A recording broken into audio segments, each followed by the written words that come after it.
দূরত্ব ছিল এরকম যে আমার মারে ততটা বেশি পছন্দ করতাম না, কারণ তার একটা সমস্যা ছিল কি, সে আমার বোনের যে হাজবেন্ড ছিল তার সাথে একটা ফিজিক্যাল রিলেশন ছিল। মেমোরি নেই না, আপনার? আমার ছোটবেলা থেকে কোনো মনে ছিল না।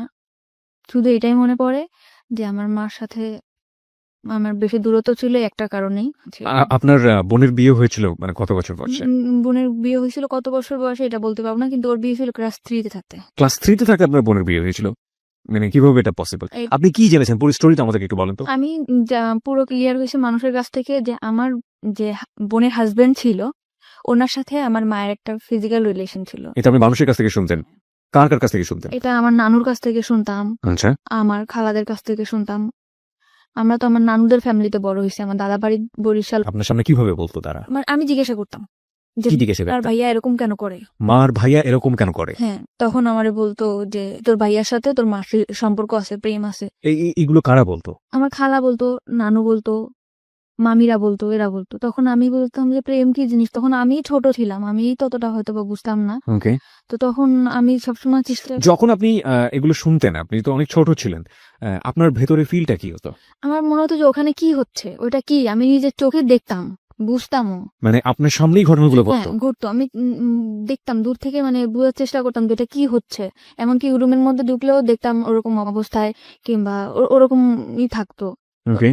তো আমি তখন আমার নানুরে জিজ্ঞেস করতাম, কিংবা আমার খালাদের জিজ্ঞেস করতাম যে এটা কেন হয়।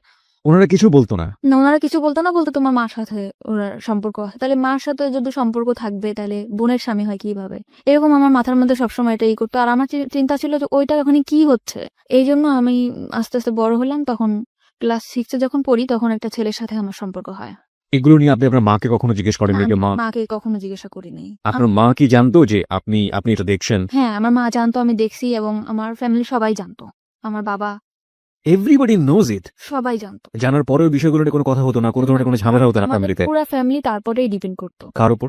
আমার দুলাভাইয়ের উপর। আপনার পুরো ফ্যামিলি এই ভদ্রলোকের উপর ডিপেন্ড করতো ইকোনমিক্যালি? জি। এবং এই জন্য কেউ কোনো কিছু বলতো না? না, কিছু বলতো না। ডিপেন্ড করতো মানে কি ধরনের ডিপেন্ড করতো? টাকা পয়সা দিয়ে হেল্প করতো। আমাদের তো কোনো ভাই নেই, কাজের কোনো নাই, আব্বাও তো সেরকম বেশি কাজ করতে পারতো না, এই জন্য আমার ভাইয়াই সাহায্য। মানে আমার বাবা ওটা জানতো? হ্যাঁ, আমার বাবাও জানতো। এবং জানার পরেও কখনো এগুলো নিয়ে কোনো ধরনের মনোমালিন্য, কোনো ধরনের ঝামেলা? আমি ততটা বুঝতাম না তো। বুঝতে পারতেন না।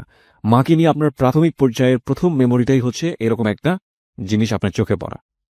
আজকের এই স্টোরিটা খুবই খুবই খুবই গুরুত্বপূর্ণ প্রিয় শ্রোতা, এবং যেটা হয়তো সমাজের অন্য কোনো লাখো মানুষের মধ্যে ওর গল্পটা মিলে যাবে না, কিন্তু একটা সন্তানের জন্য অনভিপ্রেত কোনো ঘটনা তার জীবনে কতটা ছাপ ফেলে এবং এটা শেষ পর্যন্ত কোথায় গিয়ে কি দাঁড়ায়। আমাদের সামাজিক মানসিকতার জায়গাতে আমরা যে সোশ্যাল সাইকিয়াট্রিক যে ব্যাপারগুলো আমাদের চারপাশে ঘটে যায় সেগুলো গণমাধ্যমে খুবই কম আসে, এবং এগুলো যে মানব জীবনে কতটা গুরুত্বপূর্ণ, নেগেটিভলি এগুলোর ইম্প্যাক্ট কতটা ভয়াবহ হতে পারে, কিংবা আদৌ একটা মানুষের জীবনে কতটা প্রভাব ফেলে, ওকে জানার চেষ্টা করি আসলে। ওকে ফাইন, আপনি যেটা বলছেন যে ক্লাস 6-এ আপনি একটা ছেলের সাথে বা কোনো একটা, হ্যাঁ আমার মামার বন্ধু ছিল সে। তো আমি তার সাথে কথা বলতাম, সব ধরনের আর কি ফাজলামি করতাম। তখন আস্তে আস্তে বললো যে তোমার আমার খুব ভালো লাগে, তোমার আমার পছন্দ। আমি বলছি, ঠিক আছে। তখন আমিও আর কি ছিলাম যে ভালোবাসা কি জিনিস, ফার্স্ট টাইম 6-এ থাকতে এরকম আসছে, তখন আমিও এটার মধ্যে করলাম। তখন আমি ওরে বললাম কি, আমি আমার মার বিষয়টা ওরা শেয়ার করলাম যে আকাশ, ওর নাম ছিল আকাশ, আকাশ এরকম আমার মা আর ভাইয়া এগুলা করে, তুমি আমার সাথে করবা। তখন ও বললো যে তুমি অনেক ছোট, আর আমাদের মধ্যে এরকম কেন হবে, যা হবে বিয়ের পর হবে। যেই খবর ওরা, আমি বলছি যে চলো আমরা একটা কিছু করবো, ওইখানে কি হয় তুমি আমার একটু বুঝাও। যখনই বলতাম একটু বুঝাও, ও এড়াই যেত, কেমন জানি করতো না। ও আবার অনেক খারাপ ছিল ছেলেটা, যেরকম অনেক ধরনের নেশা করতো, এর জিনিস ছিনতাই করতে ও করতো, তারপরও ওরাকে আমি অনেক ভালোবাসতাম। তখন ফার্স্ট টাইম আমার লাইফে আসছে, আমি ওরা অনেক ভালোবাসতাম। পরে আমার মামার সাথে একটা দ্বন্দ্বের কারণে ও আর কি চলে গেছিল। আচ্ছা। তারপরে আমি আমাদের স্কুলে যাইতাম, ওই বিষয়টা আমার মাথার মধ্যে সবসময় থাকতো যে ওইটা কি, ওইটা আমার জানতে হবে, ওইটা কি। মানে বাবা মা এবং দুলা ভাইকে যে অবস্থায় দেখেছেন? দেখতেছি দেখছি। তখন আমি আরেকটা ছেলের সাথে সম্পর্ক হয়, তার নাম হচ্ছে ইমরান। দোকানে মানে ওর একটা দোকানে কাজ করতো ও। ওকে স্কুলে যাইতাম আসতাম, ওখানে ওর সাথে আমার রিলেশন হয়। এখন আমি ওকে বললাম যে একটা কিছু করি, তো বলতো কি যে বিয়ে করতে হবে। তাহলে আমি বলছি, যদি বিয়ে করতে চাও চলো। আমার সবসময় ধারণা ছিল যদি বিয়ের পরে এই জিনিসটা হয় তাহলে ইমরানটা আমি যেভাবে হোক বিয়ে করবো। একটু জাস্ট বোঝার জন্য, মানে আপনার ওই বিষয়টার প্রতি এক ধরনের কিউরিওসিটি গ্রো করে। সবসময় মাথার মধ্যে খেলতেছে যে ওইটা কি হচ্ছে, ওখানে কি হলো, আমি ওইটা চাই। আকাশ বললো যে বিয়ে না করে এটা করা যাবে না, এই জন্য আমি চিন্তা করলাম যে আমি এটা বিয়েই করবো, সে যেই ছেলেই হোক। বিয়ে জিনিসটাও কি আপনি বুঝতেন না। না? আপনি এই বিষয়টা মার সাথেও কখনো শেয়ার করেননি, বড় বোনের সাথেও কখনো শেয়ার না। করেননি। আমি কারোর সাথে শেয়ার করি নাই। কেন কারোর সাথে করেননি? আমি মার সাথেও কথা বলতাম না, বড় বোনের সাথেও কথা বলতাম না, খুব কম। বড় বোনের সঙ্গে কেন কথা সে বলতেন? সবকিছু জানতো তো। জানার পরেও সেই বিষয়গুলোর না। আপনি বুঝতেন ব্যাপারটা খারাপ? হ্যাঁ, অবশ্যই। কারণ যেখানে ঘরের আড়ালে হইতেছে, একটা কোণে হচ্ছে, অন্ধকারে হচ্ছে, তখন কেন এটা হবে না? আমার নানুদেরকে জিজ্ঞেস করলে বলতো যে এরকম, এরকম ভালো না। উল্টাপাল্টা কথা বলতো। তো এগুলো নিয়ে আপনার মার সঙ্গে নানুদের সঙ্গে কোনো ঝামেলা নানুর সাথে, খালার সাথে সবসময় প্রশ্ন করতাম, কিন্তু মার সাথে তত বেশি আমার মনে পড়ে না। হয়তোবা করছি কি করি নাই, কিন্তু আমার মনে পড়ে না যে মাকে কখনো প্রশ্ন করছি যে, "মা তুমি এটা কেন করছো?" Curiosity, the ultimate thing is curiosity, এবং এই কৌতূহলের কারণে আপনি একটা ছেলেকে প্রপোজ করলেন যে বিয়ে করবেন বা এরকম কিছু একটা, কারণ ও বলছিল যেগুলো বিয়ের পরে হয়, আপনার কিউরিওসিটির জায়গা থেকে। সে আমাকে বলছিল এটা বিয়ের পরে হবে। তো আমি বলছি, "ঠিক আছে তাহলে আমি বিয়ে করতে চাই।" ও ঘুরাইতে, ঘুরাইতে ৭ মাস কেটে গেল। ৭ মাস পরে ওরে আমি খুব জোর করলাম যে আমাকে এখন বিয়ে করতেই হবে। তখন আমি বাসা থেকে পালাই গেলাম। হুম, হুম, হুম। পালায় ওর একটা ফ্রেন্ডের বাসায় গেলাম।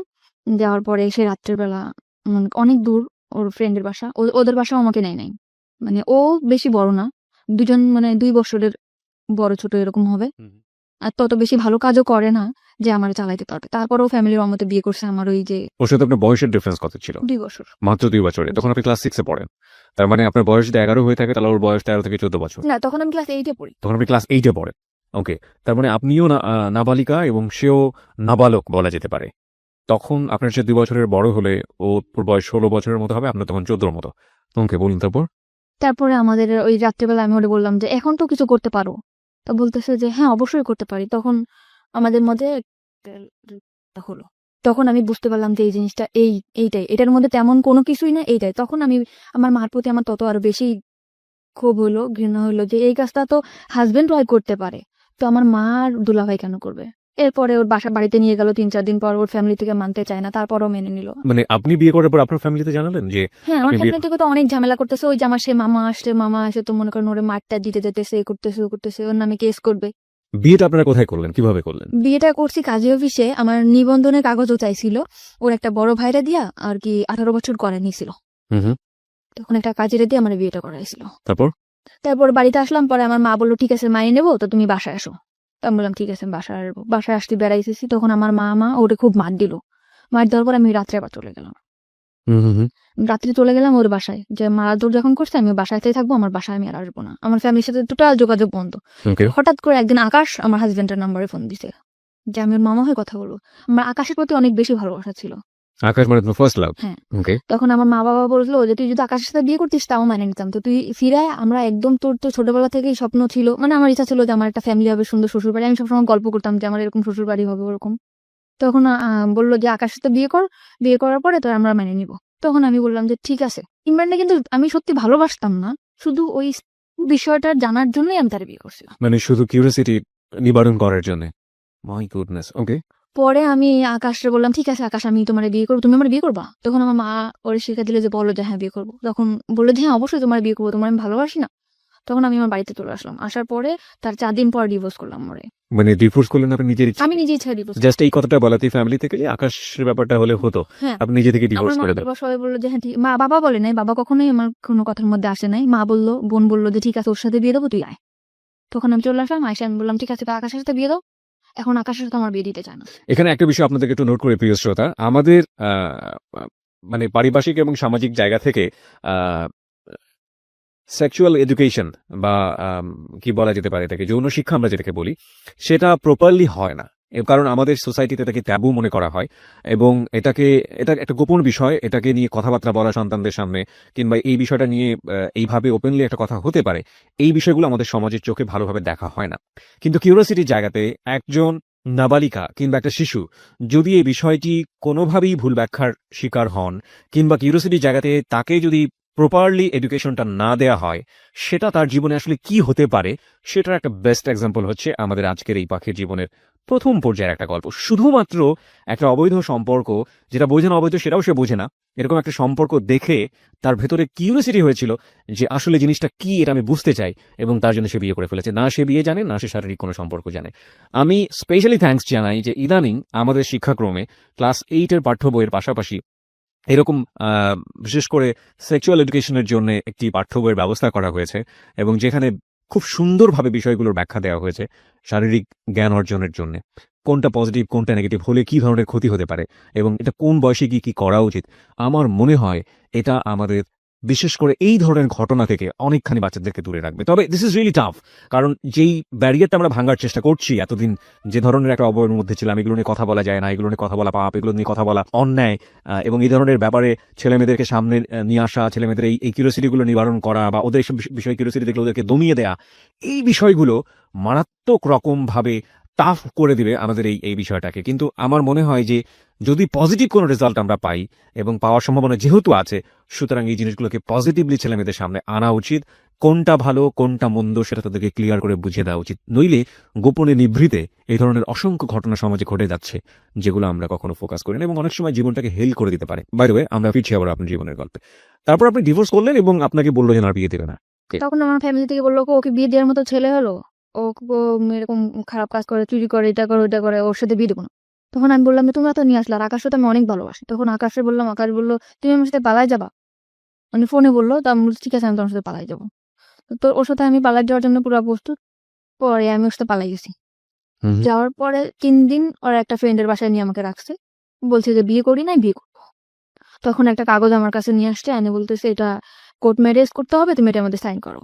তখন আমি ওটার মধ্যে সাইন করছি। হাজব্যান্ড ওয়াইফ যেভাবে থাকে ওইভাবে থাকার জন্য পুরো প্রিপারেশন নিছি, বাসা নিছি, এরকম থাকবো। তখন ওর আরেকটা মামা ছিল, মানে আমার মামারই বন্ধু এরা, তার নাম ছিল সুমন। তখন এসে বললো তুমি যে এরকম বাসা টাসা নিছো, ওর সাথে কি তোমার বিয়ে হয়েছে? আমি বলছি হ্যাঁ। কয়েক ওইটা বিয়ের কাগজ না, এটা তোমার সাথে 1 বছরের কন্ট্যাক্ট ম্যারেজ করবে বলে বিয়ে করছে।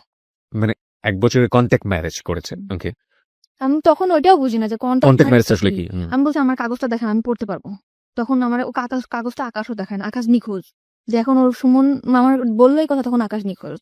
কিন্তু আকাশের প্ল্যান ছিল ওইটাই, যে মামা আমার আগে যে মামা ছিল তার সাথে তার দ্বন্দ্ব ছিল, এই জন্য সে আমার বিয়ে করবে কিংবা একটা ইসের মধ্যে রাখবে, কিন্তু সেও আমারে ভালোবাসতো না।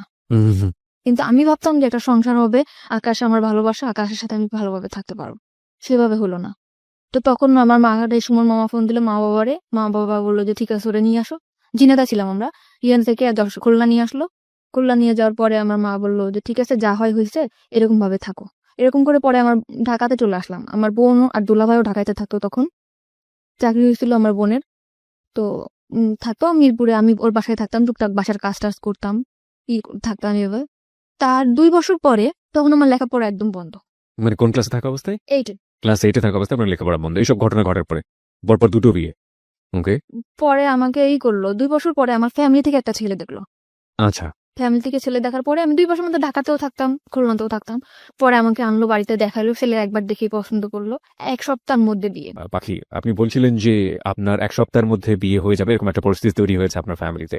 আর এই আমাদের গেস্টকে দেখার জন্য আপনারা ফেসবুকে আসতে পারেন। আমাদের ফেসবুকের ঠিকানা www.facebook.com/abcradiofm89.2। এছাড়াও আপনি চলে আসতে পারেন আমার ফেসবুক পেজে। আমার ফেসবুকের ঠিকানা হচ্ছে facebook.com/kibria.rj, KEBRIA, স্পেলিংটা হচ্ছে KEBRIA.RJ। ওকে, বলুন তারপর। তারপর 1 সপ্তাহের মধ্যে বিয়ে ঠিক হলো। ছেলে দেখার পর বললো ঠিক আছে আমার পছন্দ হয়েছে, আমি ওকে বিয়ে করতে চাই। ওকে, ছেলে কি করে? ছেলে বাড়িতে কৃষি কাজ করে। তা আমিও বললাম যে ঠিক আছে, ফ্যামিলি থেকে যখন দিতেছে আমি বিয়ে করবো। বাবা বাড়ি ঘর সব দেখে আসলো, বিয়ের দিনও পড়লো, হয়েও গেছে। তার বাড়িতে গেছি, মানে হয়েছে কি, তার বাড়িতে গেছে, তার চাচার যে ঘরটা আছে সেই ঘরটা দেখাইছে, তার চাচার বাড়িটা দেখাইছে। মানে যখন ঘর বাড়ি দেখাবে তখন সেই চাচার বাড়িটা দেখিয়েছে। আচ্ছা, তার যে মূল বাসা সেটা সে দেখাই নাই। আচ্ছা, তা আমার ফ্যামিলিও বুঝতে পারে নাই। বিয়ের পরে আমাকে উঠাইছে একটা ভাঙা ঘরের ভিতরে, ঘরটা একদম হেলে পড়ে যাবে, উপরে টালি, নিচে আছে বেড়া আছে। আমি আমার হাজবেন্ডকে জিজ্ঞেস করলাম যে আপনাদের এটা কেন? তখন বললো কি চাচার বাড়ি আর আমার বাড়ি কি এক না? তখন আমি বললাম চাচার বাড়ি আর তোমার বাড়ি এক তো সেটা তো কথা না, আমার তো ঘর যেটা, আমার যে ঘরটা আমি থাকবো সেই ঘরটা যদি ভালো না হয় আমি কেমনে থাকবো? এই ঘরটা তো এখনই আমার শরীরে পড়ে যাবে। আমি বললো পড়বে না, সব ঠিক হয়ে যাবে, আমার জায়গা জমি আছে, বিক্রি করবো। তো তখন আমি মানে নিলাম চুপচাপ যে যা হোক হয়েছে, জীবন তো অনেক ভুল হয়েছে। আর আমি ম্যারিড পার্সন ছিলাম, সে আনম্যারিড ছেলে। এটা সে জানতো, তার কাছে বলা হয়েছে। তাকে কিন্তু বিয়ের আগে জিজ্ঞেস করা হয়েছে যে আপনি কি ম্যারিড পার্সন, সে বলছে যে না আমি ম্যারিড পার্সন না। এবং আপনার সম্পর্কে বলা হয়েছে যে আমি নিজে তাকে বলছি যে আমি দুটো বিয়ে করেছি, আমি এরকম রিলেশন করে 2টা বিয়ে করছি। এবং কি কারণে বিয়ে করেছি কারণটা বলেনি কখন? তো বলছি যে আমি রিলেশন করে বিয়ে করছি, দুটো বিয়ে করেছি। হ্যাঁ, সেটা শুনেই আমার প্রতি হয়েছে যে বিয়ের সাথে কোনো ব্যাপার না, আপনারা দেখে আমার খুব ভালো লাগছে। ওকে, তারপর আমরা আমার বাবার বাড়ি বেড়াতে আসলাম, বেড়াতে আসার পরে এইভাবে দিন যায়। তারপরও আমি শহরে তো মানুষ হয়েছি, তারপরও আমি অনেক কিছু মিস করতাম, যে এই জিনিসটা নাই সংসারে, এই জিনিসটা নাই। অনেক কষ্টের দিন যেত আমার। তার আর কোনো ভাই বোন ছিল না, সে একটাই ছেলে। ওকে। এখন আস্তে আস্তে আমার হাজবেন্ডের মধ্যে দেখলাম পরিবর্তন। কি পরিবর্তন? সে ফোনে কথা বলে। গ্রামের ছেলে তাও ফোনে কথা। কি ব্যাপার তুমি কার সাথে কথা বলো? বলি কথা। তারপরে আমি জানতে পারলাম অনেক ভাবে জানতে পারলাম, চেষ্টা করে প্রায় ২-৩ মাস পর জানতে পারলাম সে আগে একটা বিয়ে করছিল। সে আমার কাছে মাপটা চাইছে যে আমি বিয়ে করছি, তুমি মাপ করে দাও, আমি তোমার বলতে পারি না। আমি বলছি বিয়ের আগে তো আমি আপনাকে জিজ্ঞেস করছিলাম, আপনি আমাকে কেন বলেন নাই? ওকে। পরে বলতেছে তোমাকে আমার এত ভালো লাগছে যে তোমার কথা যদি আমি বলতাম তাহলে হয়তো বা তুমি বিয়েটা রাজি হতো না। আচ্ছা। তখন আমি বললাম যে ঠিক আছে, যা গেছে গেছে, আপনি ওর মেয়ের সাথে যোগাযোগ করেন না, আমি করবো না। ওকে। তারপরও মেয়েটার সাথে যোগাযোগ করে। তখন আমি বললাম খুলনাতেই রাখবো না, তোমাকে আমি নিয়ে চলে যাবো ঢাকাতেই। ঢাকায় আসতে গেলে কিছু টাকা লাগবে, কিন্তু আমার বিয়ের মধ্যে কোনো কিছু দেয় নাই। শাড়ি গয়না যা দেওয়া লাগে, গয়নাগাটি কিছু দেয় না, এমনি শাড়ি চুড়ি লিপস্টিক এটা যা দেওয়া লাগে দিছে। এখন একটা রুলি দিছিল স্বর্ণের। তখন আমি মারে বললাম যে মা, এই রুলিটা আমরা বেশ বন্ধক রাখি, এখন ক্যাশ টাকা তো আমার কাছে কিছু নেই, বন্ধক রাখা আমি টাকাটা নিয়ে দিই, তুমি ও পরে চাকরি করে যখন টাকা ছাড়া যাবে তখন। তখন বললো যে ঠিক আছে চল বন্ধক রাখতে যায়। বন্ধক যখন রাখতে গেছি তখন আঙ্কেল আমারে বলে তুমি কি দুষ্টামি করতে আসছো আমার সাথে? কোন আঙ্কেল? মানে জুয়েলারি যে আঙ্কেল। ওকে। বলছি কেন আঙ্কেল? বলতেছে যে অবশ্যই তুমি এটা এমনিটি স্বর্ণ রিয়াই না, তুমি বলতেছো এটা স্বর্ণের। আমি বলছি কেন, এটা আমার বিয়েতে দিছে, এটা কেন এমনিটি স্বর্ণ হবে? এটা স্বর্ণের পানিতে ধোয়া, এটা 6 মাস পর কালার যাবে। তখন আমি আমার হাজবেন্ডের ফোন দিলাম যে তুমি আমাদের মানে টাউন আছে, টাউনে আসো। তখন দোকানে নিয়ে গেলাম, যেটা কি এটা তো স্বর্ণের না। তো বলতেছে কে বলছে স্বর্ণের না, অন্য দোকানে চলো। তুমি কোন দোকানে যাবা? স্বর্ণপটির মধ্যে। পরে ওর যে দোকানে যাইতেছে সেই দোকানে একই কথা। তখন ও মানে ওর ঘাম বের হয়ে গেছে পুরা। পরে বলতেছে কি যে মাফ করে দাও, তোমার খুশি করার জন্য এটা করছি। তাও আমি মাফ করে দিছি ওরে। আমার ফ্যামিলি থেকে মোটে রাজি না যে এরকম এখন থেকে এই ছেলে এরকম করতেছে, তা ভবিষ্যতে সে কি করবে। তখন আমি তারপরও ঢাকাতে নিয়ে আসলাম, নিয়ে আমার বোনের কাছে রেখে গেলাম। ভাইয়া ওর একটা চাকরি দিতে, ওরা চাকরি দিল। ওর আগরাতে চাকরি হতে গেলে রক্তের গ্রুপ পরীক্ষা করতে হয়, গ্রুপ পরীক্ষা করাইলো, টাকা পয়সা যা লাগে সব ভাইয়া দিল, ম্যাচ ঠিক করে দিল। ভাইয়া মানে আপনার দুলাভাই? সেই দুলাভাই। ওকে। মানে আমাদের ফ্যামিলিতে সে খুব কেয়ার করে। তারপরে চাকরি দেওয়ার পরে চাকরি থাকলো আমার টাকা পয়সা দেয় না। ভাইয়ার শুধু একই কমপ্লেন যে ও নাকি ফোনে কথা বলে। আমি বলছি ফোনে তো আমার সাথেও কথা বলে। তারপরে আমার ভাইয়া বললো যে ঠিক আছে তুই ওর ঢাকাতে চলে। তখন আপনি কোথায় ছিলেন? আমি আমার মার বাড়িতে ছিলাম। খুলনাতে ছিলেন? জি।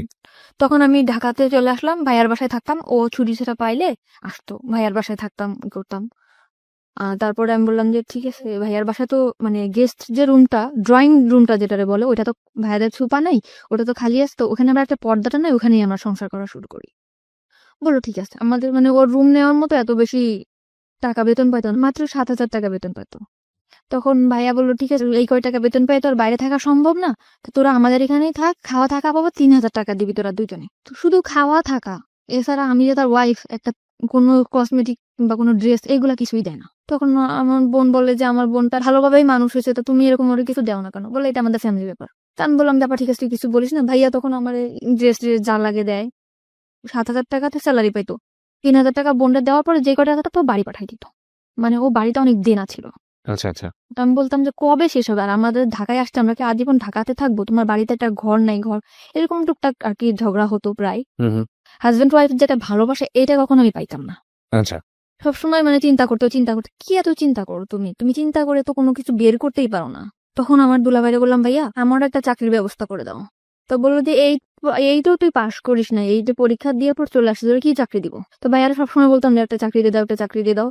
তখন ও যে কোম্পানিতে চাকরি করে, ফরেনার কোম্পানিতে, ওর একটা ম্যাডাম ছিল।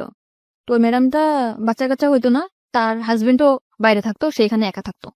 তা আমারে তার কাছে রেখে আসছিল, মাসে 5,000 টাকা স্যালারি দিবে, অল টাইম তার সাথে থাকতে হবে। ওকে।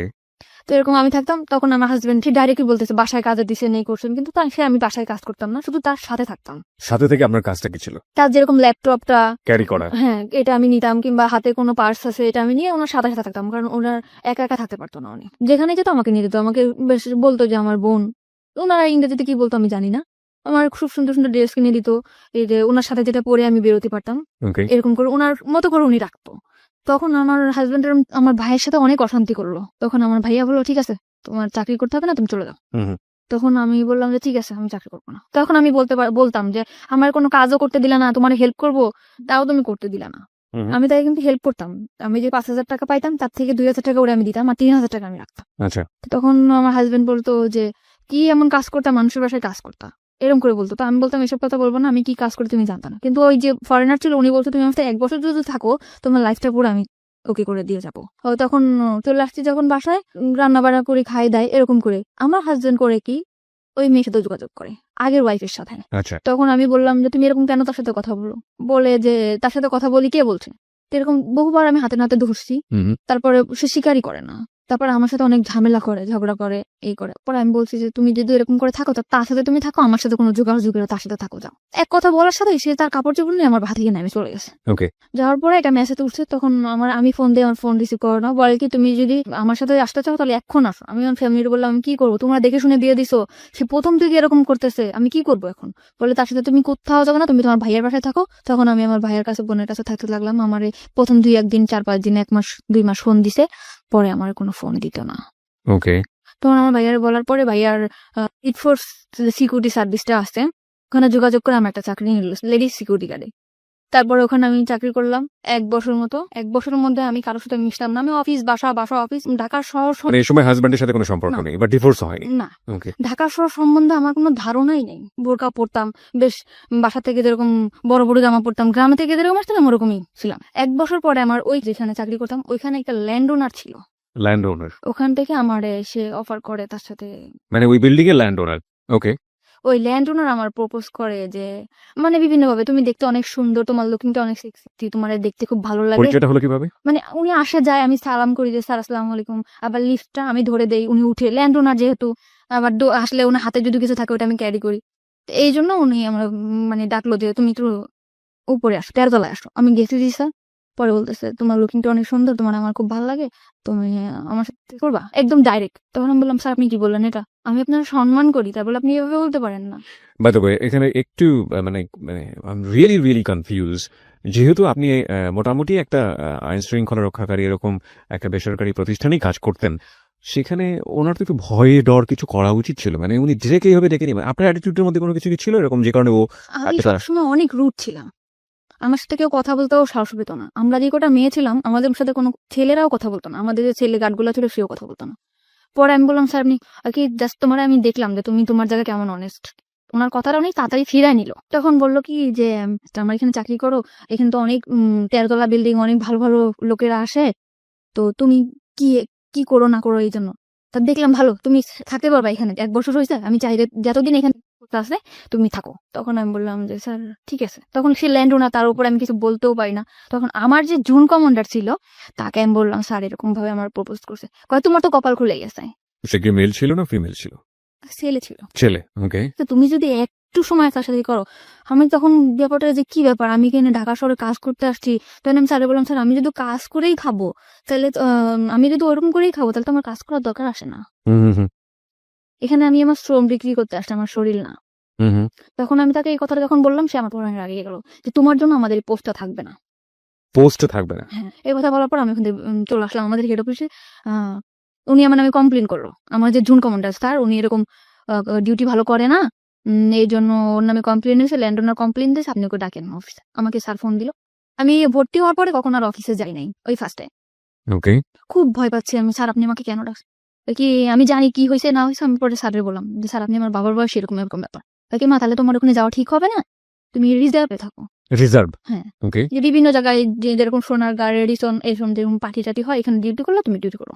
ওকে। এমনি সময় বাসায় থাকবা, তোমার স্যালারি 6,000 টাকা, 9,500 টাকা স্যালারি পাইতাম, ওখান থেকে 6,000 টাকা চলে আসছে। ওকে। ওখানে বিভিন্ন ছেলেদের সাথে ডিউটি করতে হতো, আমি ওখান থেকেই খারাপ হয়ে গেলাম। মানে রিজার্ভে যাওয়ার পরে আপনি মানে হাউ ইট হ্যাপেন, মানে খারাপ হয়ে গেলাম বললে আপনি কিন্তু বুঝবেন না কিভাবে কি ঘটনাগুলো ঘটেছে। মানে একটা ছেলের সাথে মিশতাম, অমুক জায়গায় ডিউটি করতে হবে, আমাদের 2 জনের, একটা ছেলে একটা মেয়ে। কত কথা হয় না, কথা হইতে হইতে হইতে হইতে ওরা বলে যে আমরা এরকম ড্রিঙ্কস করি, আমরা অনেক মজা থাকি, তুমি কি এমন ড্রেস পরো, বোরকা পরো, বোরকা পরো কেন, এখন কি মেয়েরা বোরকা পরে কিনা। আর আমার মধ্যেও না ওরকম একটা চঞ্চলতা কাজ করতো, আমিও চাইতাম যে না এদের সাথে খোলামেলা ভাবে থাক। এর ভিতরে এরকম থাকতে থাকতে আমাদের বাড়ির পাশে একটা বাড়ি ছিল, বাড়িটার নাম নাই, মানে আমাদের থেকে অনেক ভালো অবস্থা। ছেলেটা দেখতে শুনতে অনেক সুন্দর ছিল, সে যে আমার মতো একটা মেয়ে প্রপোজ করবে আমি ভাবতে পারিনি। আমি এর মধ্যে বাড়িতে গেছিলাম একবার, পহেলা বৈশাখে বাড়িতে গেছি। সে আমাকে ডাইরেক্ট বললো যে পাখি আমার তোমার খুব ভালো লাগে, তোমার বিয়ের আগে থেকেই ভালো লাগে, তো তোমার সাথে আমি ফ্রেন্ডশিপ করতে পারি। আমি বললাম যে ঠিক আছে করতে পারো। কারণ আমিও চাইছিলাম যে একটা মানুষ আমার জীবন থাকো। এরকম করতে করতে না তার সাথে আমার ফোনে, সে থাকতো খুলনাতে, আমি থাকতাম ঢাকাতে। ফোনে রিচার্জ করে দিতাম, আমি চাকরি করতাম, ফোনে রিচার্জ করে দিতাম 50 টাকা 100 টাকা, কোনো গেঞ্জি যা পারতাম কিনে রাখতাম ওর জন্য, ও খুশি হতো। ও আমার অনেক বেশি মানে আমার কথা দিয়ে ভুলায় রাখতো। আমি এখন যেটা বুঝি যে না, ও আমার কথা দিয়ে ভুলায় রাখে। মানে বিভিন্ন রকম কথা বলতো। ও আমাকে কখনো একটা সুতাও কিনে দিত না, কিন্তু আমি চিন্তা করতাম যে ওরে কি পরলে ভাল লাগবে, কি করলে ভাল লাগবে, এটা করতাম। যেমন প্যান্ট, শার্ট, টি শার্ট, ঘড়ি এগুলা কিনতাম, বিভিন্ন উপর টাকা দিতাম। আমি আর যে 6,000 টাকা থেকে মানে অল্প কিছু, ধরুন 200-500, তখন ওইটাই আমার কাছে বেশি ছিল, ওরকম দিতাম। ও নিত, ও চাইতো। পরে ও মাস্টার্স কমপ্লিট করলো, তখন আমি বললাম যে তুমি ঢাকাতে আসবা, বললো হ্যাঁ ঢাকাতে আসবো। ঢাকাতে আসলো, ফ্রেন্ডের বাসায় আমরা ঢাকায় দেখা করলাম, কথা বললাম অনেক। ও সবসময় বলতো তোমার আমি বিয়ে করবো, যা গেছে গেছে, আমার পড়াশোনাটা কমপ্লিট হোক। ছেলেটা অনেক সুন্দর ছিল। মানে ও তো বিবাহিত ছিল? না, বিবাহিত ছিল না। একদম বিবাহিত ছিল না। আপনার সম্পর্কে সব জানতো? হ্যাঁ, আমার বাড়ির পাশে সব জেনে শুনে আমার দিকে আগাইছিল। ওকে। কিসে পড়তো ছেলেটা? তখন মাস্টার্স করতেছে। মাস্টার্স করছে, আর আপনি দেখি ক্লাস 10ও পাস করেন। না, ওকে। ঠিক আছে, তখন আমার হয়তো ওটা আবেগ ছিল, আমি বুঝতাম না যে ও যেরকম আমার দিকে আগাইছে। আমি ভাবতাম মনে হয় সত্যি সত্যি ও আমার ভালোবাসে। এখানে একটা বিষয় একটু নোট করছি প্রিয় শ্রোতা, আজকের স্টোরিটা এতটাই বেশি সেন্সিটিভ, আমাদের সামাজিকতার জায়গা থেকে আজকের অতিথির পুরো ফেসটুকু আমরা ফেসবুকে দেখাতে পারবো না। কিন্তু একজন মাস্টার্স পড়ুয়া একটা ছেলে একটা ক্লাস 8 পড়ুয়া একটা মেয়ের প্রতি এফেক্টেড হতে পারে কি কারণে, কতটুকু সৌন্দর্য একজন মেয়ের মধ্যে থাকলে এ ধরনের ঘটনা ঘটতে পারে, ততটুকুই সুন্দর ও আসলে, এবং অ্যাবসলিউটলি শি ইজ বিউটিফুল। কিন্তু আমরা আমাদের গল্পের জায়গাটা থেকে আমরা পারছি না ওর পুরো মুখ অবয়বটা আপনাদেরকে দেখাতে। চলুন আমরা আবারও ওর কাছে ফিরি। হ্যাঁ বলুন তারপর। কিন্তু আমি সবসময় চাইতাম যে আমার ছোট্ট একটা সংসার হোক। আমি আবারও স্বপ্ন দেখতে শুরু করলাম যে আমার লাইফে যা গেছে গেছে, ও হয়তো বা আমার এই সুন্দর একটা সংসার দিতে পারবে। বাই দ্য ওয়ে, আপনি যখন এটা বলছিলেন যে আপনি আপনার ছেলে কলেজদের সাথে মিশে বিভিন্ন পার্টিতে হ্যাঁ, তারপর দায়িত্ব করতেন, ওই সময়গুলো থেকে আপনি ওদের সাথে মিশে ড্রিঙ্কস না না, তখন আমি এগুলো তখনও ওরা শুরু করেন? করতো, ওরা করতো, আমি আর কি ভাবতাম যে আসলে আমি একটু করব, এই করব, মানে ভালো লাগতো। তারপর চিন্তা করতাম না, বোনের বাসায় থাকি, ভয় পেতাম, কিছু করতাম না। তো তখন নাজিমের সাথে আসতে, মানে আমার সাথে রিলেশন ছিল, তার নাম ছিল নাজিম। তখন ও বললো যে ঠিক আছে আমি তোমার বিয়ে করব। আবার স্বপ্ন দেখতে শুরু করলাম যে আমার ছোট একটা সংসার হবে।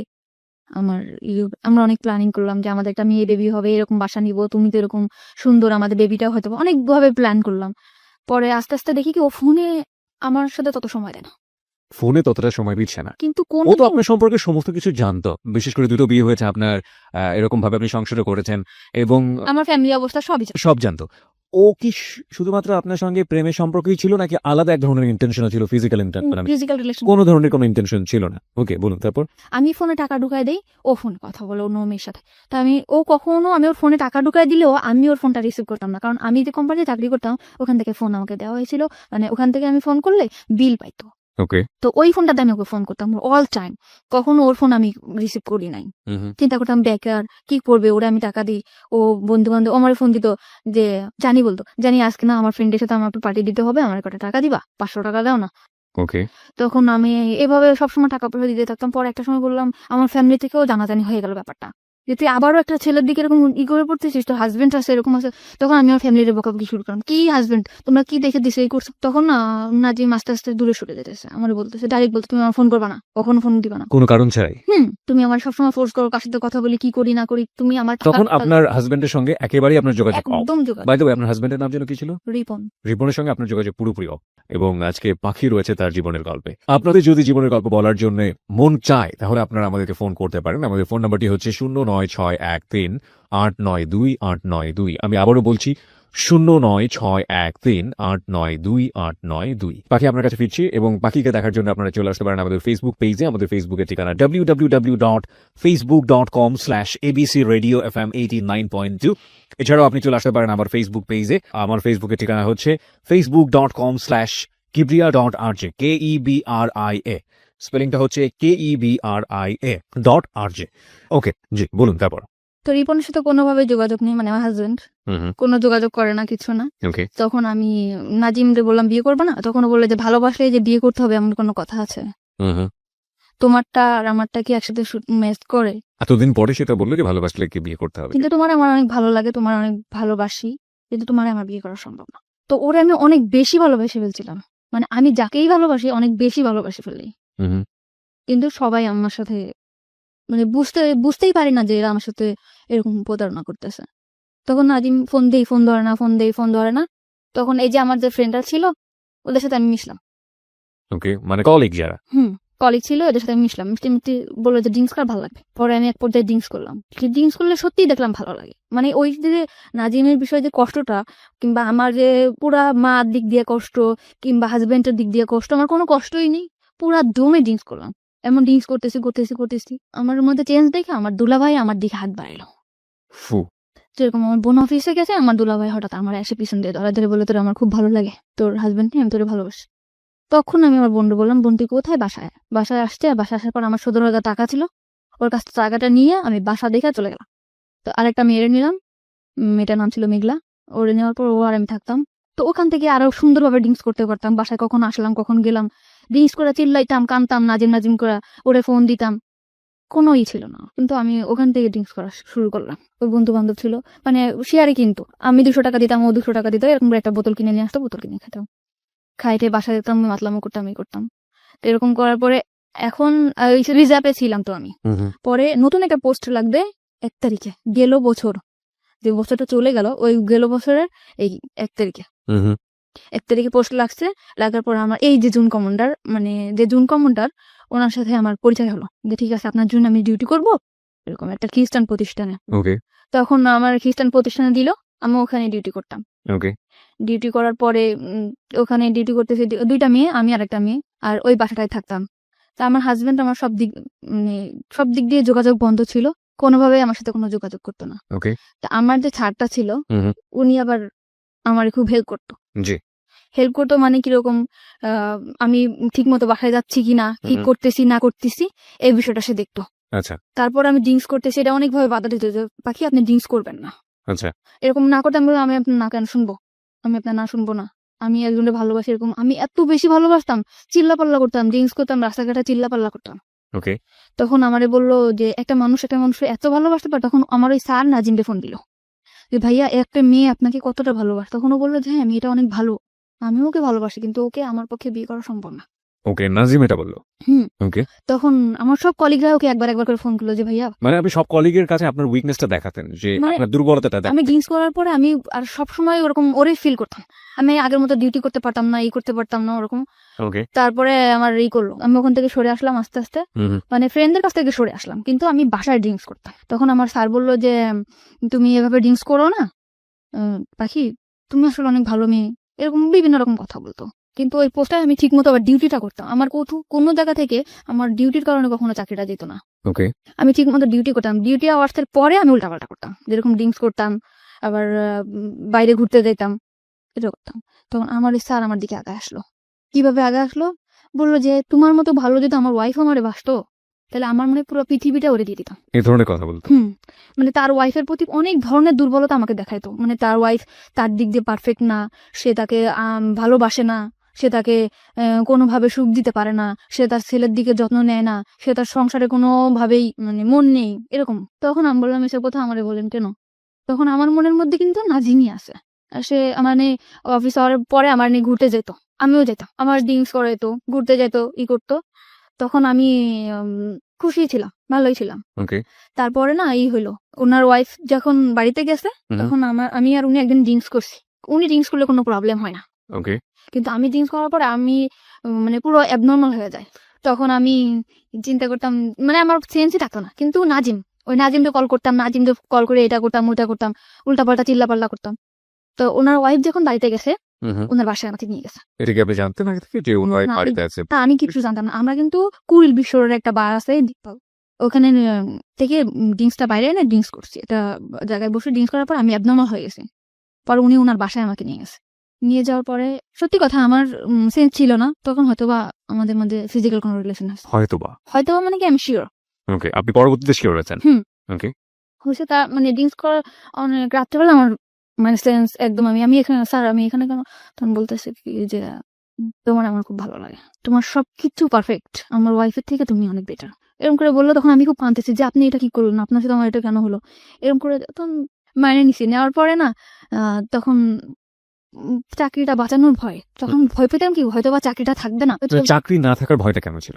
মানে চাকরি করতাম, এটা তো কোনো সরকারি চাকরি না, এটা যখন তখন চলে যেতে পারে। আপনি যার কথা বলছেন উনি চাইলে আপনার চাকরি ডিসমিস করে দিতে পারেন। হ্যাঁ, একজন জুন কমান্ডার ছিল, সে চাইলে চাকরি ডিসমিস করতে পারতো। কারণ ফার্স্ট যেখানে চাকরি করতাম উনি কিন্তু তখন আমার নামে কমপ্লেইন করার পরে আমার চাকরিটা ওখান থেকে যাওয়ার পরে আমি রিজার্ভে আসছিলাম। ওকে, সো আপনার এই ভয়টা কাজ করতো। হ্যাঁ, কোনো এইভাবে কারণে কাজ যদি করতো। এই যে আমার যদি কোনোভাবে চাকরিটা না যেত, তারপর এরকম সে আমার বিভিন্ন জায়গায় ঘুরতে নিয়ে যেত, বিভিন্ন জিনিস গিফট করতো, কিনে দিত। আপনি এগ্রি করে গেলেন? হ্যাঁ, আমি এগ্রি করে গেলাম যে নাজিমের অ্যাবসেন্টটা কিন্তু সে ঢুকে পড়ছে আমার লাইফে। এত দ্রুত? এত দ্রুত মানে কি, বেশ কিছুদিন হয়েছে, 4 মাস টাস এরকম। সে এরকম একটা মানুষ যে সে কিভাবে যেন আমারে ক্যাশ করে ফেললো। আর তারা আমি কিন্তু ফার্স্ট টাইমে বলতাম যে আপনার আমি কখনো ভালোবাসবো না। আমি তারা আরো বলতাম যে আপনার ওয়াইফ আছে না, এরকম এরকম জিনিস গিফট করবেন, এভাবে সে অনেক, মানে ওয়াইফকে কিভাবে কনভিন্স করবেন? হ্যাঁ, সে তার ওয়াইফকে কিন্তু অনেক চেষ্টা করতো, কিন্তু তার ওয়াইফ সেরকম ধরনের ছিল না। অ্যাকর্ডিং টু হিজ ল্যাঙ্গুয়েজ, মানে তার ভাষ্য অনুযায়ী। ওকে, তার কথা অনুযায়ী সে ওরকম ছিল না, সে পারফেক্ট ছিল না। ঠিক আছে, তারপরে এরকম আমার তখনও আপনার আগের হাজবেন্ডের সঙ্গে আপনার না, আমার ডিভোর্স হয়নি। আমার আগের হাজবেন্ডের সাথে আমার ডিভোর্স ছিলই না। ওকে, আমার হাজবেন্ডের সাথে আমার কোনো যোগাযোগও ছিল না। তারপরে এই করছে, এরকম আসতে যেত আমার ডিউটি আওয়ার্স এর পরে, তার সাথে আমরা একসাথে ঘুরতে যেতাম, খাইতাম। ঠিক আছে, এরকম ভাবে ছিল। সে এরকম আস্তে আস্তে আমার একদম অনেক কাছে চলে আসলো। সে মনে করেন আমার ডিউটি আওয়ার্স এর পরে আমার না দেখলে পাগল হয়ে যেত। যেমনি হোক আমার বোঝাতো, সে চলে আসতো।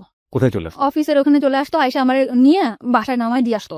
যেহেতু সে একজন অফিসার এবং তার আন্ডারে তো অনেক এমপ্লয়ি কাজ করে, বাকি সবাই বুঝতো না ব্যাপারটা, এবং তার জন্য এটা প্রেস্টিজিয়াস না? দূরে থাকতো অফিস থেকে, মনে করেন এখান থেকে 10-5 মিনিট হাঁটে যাওয়া লাগবে, এরকম এতটা দূরে থাকতো সে আমার রিক্সায় যাইতে কষ্ট হবে দেখে সে রেগুলার, একটা ভাঙা রোড ছিল, ওই ভাঙা রোডে রেগুলার আমার জন্য বাইক নিয়ে দাঁড়ায় থাকতো। ওকে, ওকে, ওখান থেকে আমাকে নিয়ে ওখানে নামায় দিয়ে আসতো। নামায় দিয়ে আসতে যেতে এরকম রেগুলার দিয়ে আসতো। তারপরে আমি বুঝলাম যে আসলে সে আমাকে অনেক ভালোবাসে, ওকে, অনেক ভালোবাসে। তারপরে আমি আস্তে আস্তে ওনার প্রতি দুর্বল হলাম। যখন আমি দেখলাম যে না, তার ওয়াইফ তার প্রতি না, তখন আমি তার প্রতি দুর্বল হলাম। ও দুর্বল করে ফেলছিল আমাকে, এমন মানে ওয়াইফ তার প্রতি ডিভোটেড না, এটা তো তার ল্যাঙ্গুয়েজ ছিল। তার ছিল, আর আমিও বুঝতাম। কিভাবে বুঝতেন? মানে সে যখন ফোনে কথা বলতো, মানে তার ওয়াইফের বলতো একটু পানি দাও তো, তুমি নিয়ে খাও। এটা আপনি ফোনে শুনতে পাতেন? হ্যাঁ, এটা আমি শুনতে পেতাম। তুমি নাও কিংবা এদিকে আসো তো, মানে আমি just শুনতাম। তার ফ্যামিলি সম্পর্কে আপনি কতটুকু জানতেন? শুধু ওই ওয়াইফের বদনামই জানতেন নাকি আরো অন্য কিছু জানতেন? না, ওয়াইফের অতটুকু জানতাম, তার ফ্যামিলিটা অনেক বেশি ভালো ছিল। কিরকম? সে তার রুমে সে অনেক দিক দিয়ে তার ওয়াইফের সুখে রাখছিল, কিন্তু সে যে তার ওয়াইফ, সে কখনো মনে করতো না যে আমার হাজবেন্ডের সুখে আমি সুখী। সে মনে করতো তার সুখই তার সুখ, হাজবেন্ডের যে একটা জিনিস, এই জিনিসটা যে আমার, সে এটা ভাবতো না। এটা তো তার ভাষ্য অনুযায়ী, আপনি তো তার পরিবারের মধ্যে ঢোকেননি। কখনো আমি তার এভাবে যেয়ে দেখি না, দেখেন নাই, সে তার যেভাবে বলেছে আপনি সেটা সেভাবে বোঝার চেষ্টা করেছেন। এভাবেই। ওকে, ওকে। তারপরে এরকম কয়েক মাস গেল, যাওয়ার পরে তখন এই কয়েক মাসের মধ্যে আপনারা কি কি করছেন? হ্যাং আউট করছেন, বাইরে ঘুরে বেড়াচ্ছেন, ডেট করছেন, রুম ডেট করছেন জি কন্টিনিউয়াসলি? জি কন্টিনিউয়াসলি। একবারের জন্য মনে হয়নি যে অন্যায় করছেন? অন্যায় ফার্স্টে মনে হয়েছিল, পরে মনে হলো যে না, আমার লাইফটা কি, আমার তো ওই নোংরা জায়গা থেকে উঠায় নিয়ে আসছে। আমি যে ড্রিঙ্কস করতাম, আজে বাজে ছেলেদের সাথে আমি মিশতাম, আমি যে খারাপ হি অলসো ড্রিঙ্কস, সে তো সে কিন্তু আমার জন্য ড্রিঙ্কস করতো, সে কিন্তু ফার্স্টে করতো না। মানে আপনাকে এখানে থেকে নিয়ে আসার জন্য যে কোনো ভাবেই হোক না কেন, আপনার যে রাস্তায় আছেন সেই রাস্তায় আগে পা দিয়েছে, তারপর ওখান থেকে সরানোর চেষ্টা। আমাকে বিভিন্ন ছেলেদের সাথে আমি মিশতাম, বিভিন্ন ছেলের সাথে আমি ভালো কোনো ড্রেস পরতাম না, যেরকম জিন্স টপস এগুলো পরতাম। ওকে, জিন্স টপস। ওকে, হ্যাঁ, এইগুলা থেকে সে আমার বাই করছে, ভালো ভালো ড্রেস কিনে দিছে, বড় বড় হাতার জামা বানায় দিছে, যে এগুলা পরো না, খারাপ বলবে মানুষ। মানে আমার মধ্যে একটা চেঞ্জ আনছে সে। আমি যেরকম আগে রাস্তায় বেরোলে মনে হতো যে না, এই ছেলের সাথে দুষ্টামি করবো, কথা বলবো, এরকম আমার আর মনে হয় না। বাই দ্য ওয়ে, আমার একটা প্রশ্ন আছে। ছেলেটা যদি আপনাকে এতটাই ভালোবাসবে, তাহলে প্রথম দিন নিয়ে গিয়ে কেন এই ধরনের শারীরিক সম্পর্ক করলো? সে তো অন্যভাবে আপনাকে প্রপোজ করতে পারতো। এটা হয়তো তারও ইচ্ছে ছিল না, এটা আমি আসলে জানি না। কখন আপনি তাকে জিজ্ঞেস করেছেন পরবর্তীতে যে তুমি আমাকে যেহেতু লাভই করো, তাহলে কেন এটা করলে? করছিলাম। আপনি তাকে বাধ্য করেছেন অ্যাকর্ডিং টু হিজ ভয়েস, মানে সে এটা বলেছে? সে বলেছে তুমি আমাকে বাধ্য করছো, আমি একটা পুরুষ মানুষ, আমি আনকন্ট্রোল হয়ে গেছি। বাধ্য করেছে বলেন? আপনার অ্যাটিটিউডের মধ্যে এগুলো ছিল? হ্যাঁ, আমি হয়তো কিছু করছি, কিন্তু এটা আমার, বললাম না, আমার তখনও সেন্স নাই। আমি you are not in sense. Okay, তারপর? ঠিক আছে, এরকম বলার পর তখন আমি একটা বাসা নিলাম। বাসা নিলেন মানে ওই বাসাটা ছেড়ে দিলাম। আমি আগে যে বাসাটা থাকতাম ওই বাসা ছেড়ে বেশ দিলাম। কয়েকজন ফ্রেন্ড মিলে থাক। হ্যাঁ, তখন আমি আলাদা একা একটা বাসা নিলাম। একা একটা বাসা কি ওর সিদ্ধান্ত অনুসারে নিলেন নাকি আপনি একা একা নিজে নিলেন? একা বাসাটা কেন প্রয়োজন হলো? ওর জন্য, আমি ওর একটা সময় কাটাবো, আমরা হাজবেন্ড ওয়াইফ থাকবো, বিয়ে করব।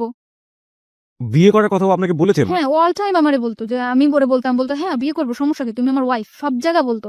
ওর কখনো ভয় থাকতো না যে না, আমি একটা জায়গায় বলবো আমার ওয়াইফ, কখনো আমার নিয়ে ঘৃণা করতো না। ও বলতো যে তোমার আমি একটা পচা নর্দমা থেকে উঠে নিয়ে আসছি, তুমি আমার কাছে একটা পবিত্র। ও আপনার পাস্ট সম্পর্কে জানতো, অতীত সম্পর্কে জানতো? সব আমার পুরা ফ্যামিলির ডিটেলসও জানতো, মা বাবা ভাই বোন সব জানার পরেও আমার প্রতি অনেক বেশি দুর্বল হয়েছে। হুম। তো এরকম করে সবসময় বলতো, অনেক অনেক লাভ করতাম। বাসা নিলেন কোথায়? বাসা নিলাম অফিসের পাশেই। অফিসের পাশে? আপনার কলিগরা জানতো যে এই ধরনের সম্পর্কে আপনি ওদের জড়াতেন? পুরোপুরি সিক্রেট ছিল বিষয়টা? হ্যাঁ, পুরোপুরি সিক্রেট। আমার সবাই জানতো আমার হাজবেন্ড আছে, আমার একটা বেবি আছে, বাচ্চা, মেয়ে বাচ্চা। এটা জানতো। আমিও সবসময় ফেস করতাম যে আমার একটা বেবি আছে, মেয়ে, এরকম করে ফেস করতাম। তো ওরকম বাসায় আসতো যাইতো, সবাই জানতো আমার হাজবেন্ড। তো আমাদের মধ্যে না বিয়ে একটা সময় কাজী অফিসেও নিয়ে গেছে ও আমাকে। কাজী অফিসে নিয়ে গেল? হ্যাঁ, চলো বিয়ে করবো। গেছি, তখন আমার ডিভোর্স হয় নাই।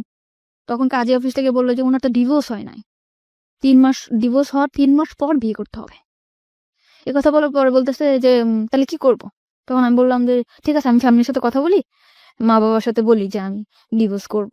আপনি কি জানতেন যে উনি যদি আপনাকে বিয়ে করতে চায় তাহলে ওনার আগের ওয়াইফের পারমিশন লাগবে?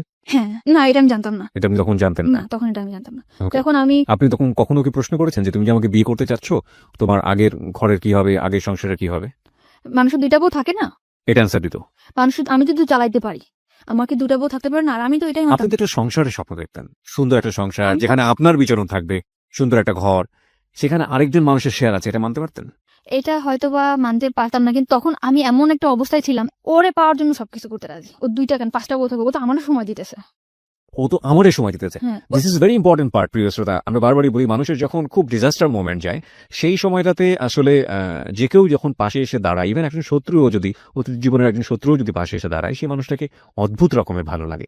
কিন্তু সেটার মধ্যেও যে এক ধরনের জটিলতা থাকে, সেটা ভবিষ্যতে একসময় মেঘ কেটে যাবে, আকাশ পরিষ্কার হয়ে যাবে। তারপর এই মানুষের যে কন্ডিশন, ফ্যামিলি কন্ডিশন, বা এই মানুষের যে অবস্থা, সেটা আসলে আমার জীবনকে কতটা প্রভাবিত করতে পারবে ইন এ পজিটিভ সেন্স, ওই জিনিসটা কিন্তু মাথার মধ্যে কাজ করে না। আর ওর একটা ব্যাকগ্রাউন্ড কথা আপনারা চিন্তা করবেন, ও তখন বয়স খুব বেশি হলে 17 থেকে 18, এবং ওর এডুকেশন, ওর ফ্যামিলি ব্যাকগ্রাউন্ড, ওর যে অবস্থা, সবকিছু জায়গা থেকে এটা অত্যন্ত লোভনীয় মনে হয়েছে ওর কাছে। সব দিক থেকে মেন্টালিও অনেক বেশি ডিপেন্ডেন্ট হয়ে গেছে।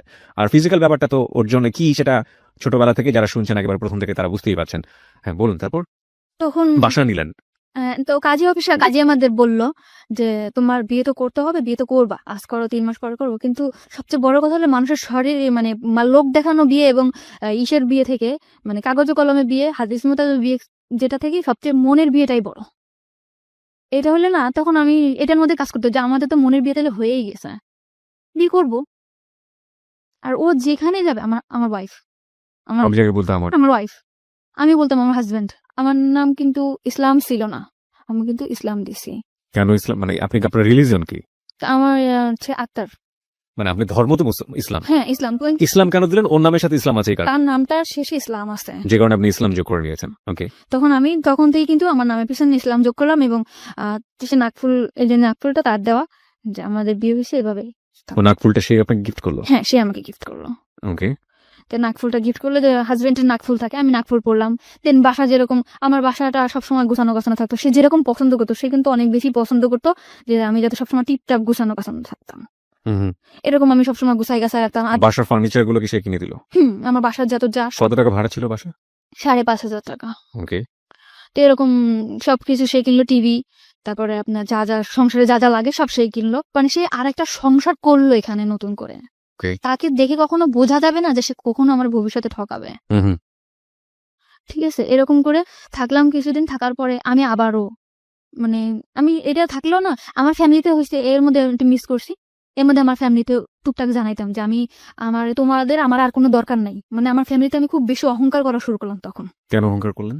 যে আমার ওইরকম। মানে আপনার কি এরকম চিন্তা কখনই সবসময় কাজ করতে যে আপনি ফ্যামিলি থেকে ডিটাচড হতে চান, ফ্যামিলি থেকে নিজের মতো করে একটা? আমি চাইতাম যে আমার ফ্যামিলি থেকে আমি দূরে চলে যাই, আমার ফ্যামিলিটা আমার পছন্দ না। ওকে। তা আমি বলতাম যে আমার এখন তোমাদের পর আমার আর ডিপেন্ড করতে হবে না, আমি এখন আমার মতো করে থাকতে পারবো। আমার লাইফে এমন একটা মানুষ আসছে যে তোমাদের কথা আমার চিন্তা করতে হবে না। মানে সবসময় অহংকার করতাম আমার ফ্যামিলির প্রতি, যে তোমরা কেমন থাকো তার থেকে ভালো আমি থাকি, আমি অনেক বেশি ভালো থাকি। এরকম করে বললাম আমার ফ্যামিলিতে। এবং সেটা কি জানতো যে কি কারণে আপনি এই অহংকারটা করছেন? হ্যাঁ, তারা আমার প্রশ্ন করতো যে কেন এরকম করো, তুই বিয়ে করছো? হ্যাঁ, মানে আমার ফ্যামিলিতে আমি বলতাম যে আমি বিয়ে করছি, আমি ভালো আছি। আমার বাসা আমার বোনও চিনতো না, আমার মাও চিনতো না। বলতে হয় না কখন? না, বলতাম ভালো আছি।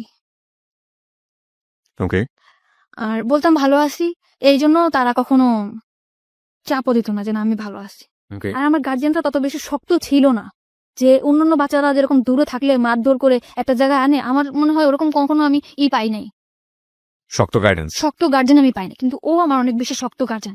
ওর পারমিশন ছাড়া আমি কখনো বাসার থেকে নামতাম না, কখনো কোনো কারোর সাথে যোগাযোগ করতাম না। তো ওই চাকরিটা চলে এই মানে রিজার্ভ থেকে আসার পরে ওর কাছে যখন আসলাম, পুরা সিম কার্ড পুরা সবকিছু বন্ধ করে দিলাম ওর মতো করে। শুধু ওর নাম্বার, বোনের নাম্বার, দুলাভাইয়ের নাম্বারটাও ছিল না, বাবার নাম্বার, মার নাম্বার, এই কয়জনের নাম্বার ছাড়া আমার কোনো কলিগের নাম্বার, কারোর সাথে কোনো যোগাযোগ আমার ছিল না। আমার পৃথিবীটাই ও ছিল, আমার অফিস আর ও, এছাড়া কিছু না। ও তেমনি মানে যতটুকু সময় অফিসে থাকবে, অফিস শেষ করে বাসায় যে ড্রেসটা চেঞ্জ করে আমার বাসায় চলে আসবে রাত 10টা, কিন্তু রাত্রে থাকতে পারতো না, যেহেতু সে ম্যারিড পার্সন, চলে যেত রাত্রে। তো এরকম পাশের ফ্ল্যাটের বাড়ি জিজ্ঞেস করতো, ভাবি ভাই আজ কেন চলে যায়? আমি সে বলতাম যে সে জুন কমনটা, সে রাত্রে নাইট চেক করতে হয়, অবশ্যই তাকে যেতে হবে। ওকে, মানে বাসার লোকজন জানতো আপনার হাজবেন্ড সে? সবাই, মানে দোকানে যে খাইতাম, দোকানের লোক জানতো, এলাকার লোক জানতো, পাশের বাসার মানে পাশের ফ্ল্যাটের লোক জানতো, সবাই জানতো। তো আমার ফ্যামিলিতে আমি অনেক বেশি কড়া করে ফেলছিলাম যে তুমি আমার মা, তোমার আমার লাগবে না, তোমার মানে অনেক বেশি খারাপ ব্যবহার করতাম, লাগবে না, কারোর লাগবে না, আমি অনেক ভালো আছি, সবার থেকে আমি ভালো আছি, এরকম অহংকার করা শুরু করলাম। তাদের দিক থেকে আমি অনেক দূরে চলে আসলাম। ওকে, তারপরে আমার মা বললো যে ঠিক আছে, যদি বিয়ে করে থাকো ভালো। তখন আমি ওরে এরকম যাচ্ছে, দিন যাচ্ছে, তখন আমার মধ্যে কাজ করে যে তখন আর কি একটু বাস্তববাদী মনে হয় হচ্ছিলাম। মানে চিন্তা করতাম যে আসলে কি এটা আমার হবে। আমার মনের মধ্যে কিন্তু কাজ করতো যে সে তো আমার হাজবেন্ড না, সে কি আমার সাথে থাকবে, শুধু এটা মনে হতো। এখন আমার মা কিন্তু আমার বলতো, কিংবা ফ্যামিলির সবাই বলতো, মা বলতো যে ছেলে যদি ভালো হয় তো ভালো, আর সবসময় চাইতো যে আমি একটা বিয়ে করি, সংসার করি, আমি নিজের মতো করে বিয়ে করি, যাতে আমি আর কারো, আমি সবসময় তো আমার ফ্যামিলির বকাবকি করতাম যে কি বিয়ে দিছো, আমার লাইফটা কেন এরকম হলো। এরকম বলার পরে বললো যে তুই যদি ভালো থাকিস তো ভালো। আমি বলতাম যে মা আজকে এই বাজার করছে, ওই বাজার করছে, মাও ভালো। কিন্তু মা সবসময় বলতো যে যাই হোক, শুনলি তো অনেক ভালো, তুই ওর কাছ থেকে কিছু টাকা পয়সা রেখে দিস, জিনিসপত্র, গয়নাগাটি। আমার মধ্যে না কখনো লোভটা কাজ করতো না। ও কিন্তু অনেক ভালো একটা জব করে, আমি কিন্তু ইচ্ছা করলে ওর কাছ থেকে অনেক টাকা যখন তখন নিতে পারতাম। আমি সাংসারিক খরচ ছাড়া ওর কাছ থেকে কখনো টাকা নিতাম না। মানে আমার মাকে দিয়ে সবসময় বলতো যে ওর কাছ থেকে টাকা নিয়ে রাখবি, 10,000 টাকা, 5,000 টাকা নিয়ে রাখ। এই কথাগুলো কিন্তু ওরা আমি কখনো বলতাম না, কারণ আমার ফ্যামিলি অনেক বেশি ছোট হয়ে যাবে ওর কাছে। ঠিক আছে, এরকম টাকার কথা বলতো। মামি, আপনার মা কবে জানলো ওর সম্পর্কে? মা তো পরে বলার কথা। বোনের বাসা থেকে চলে আসার পরে কিভাবে? ফোন দিয়ে বলছি, আমি ফোন দিয়ে বলছি ফোন দিয়ে কি বলেছিলেন? যে আমি মানে আমার বললো যে তুই বাড়িতে আসিস না, যোগাযোগ করিস না। তখন আমি বললাম ভালো আছে, আমি বিয়ে করছি। তখন ওর সাথেও ফোনে কথা বললো।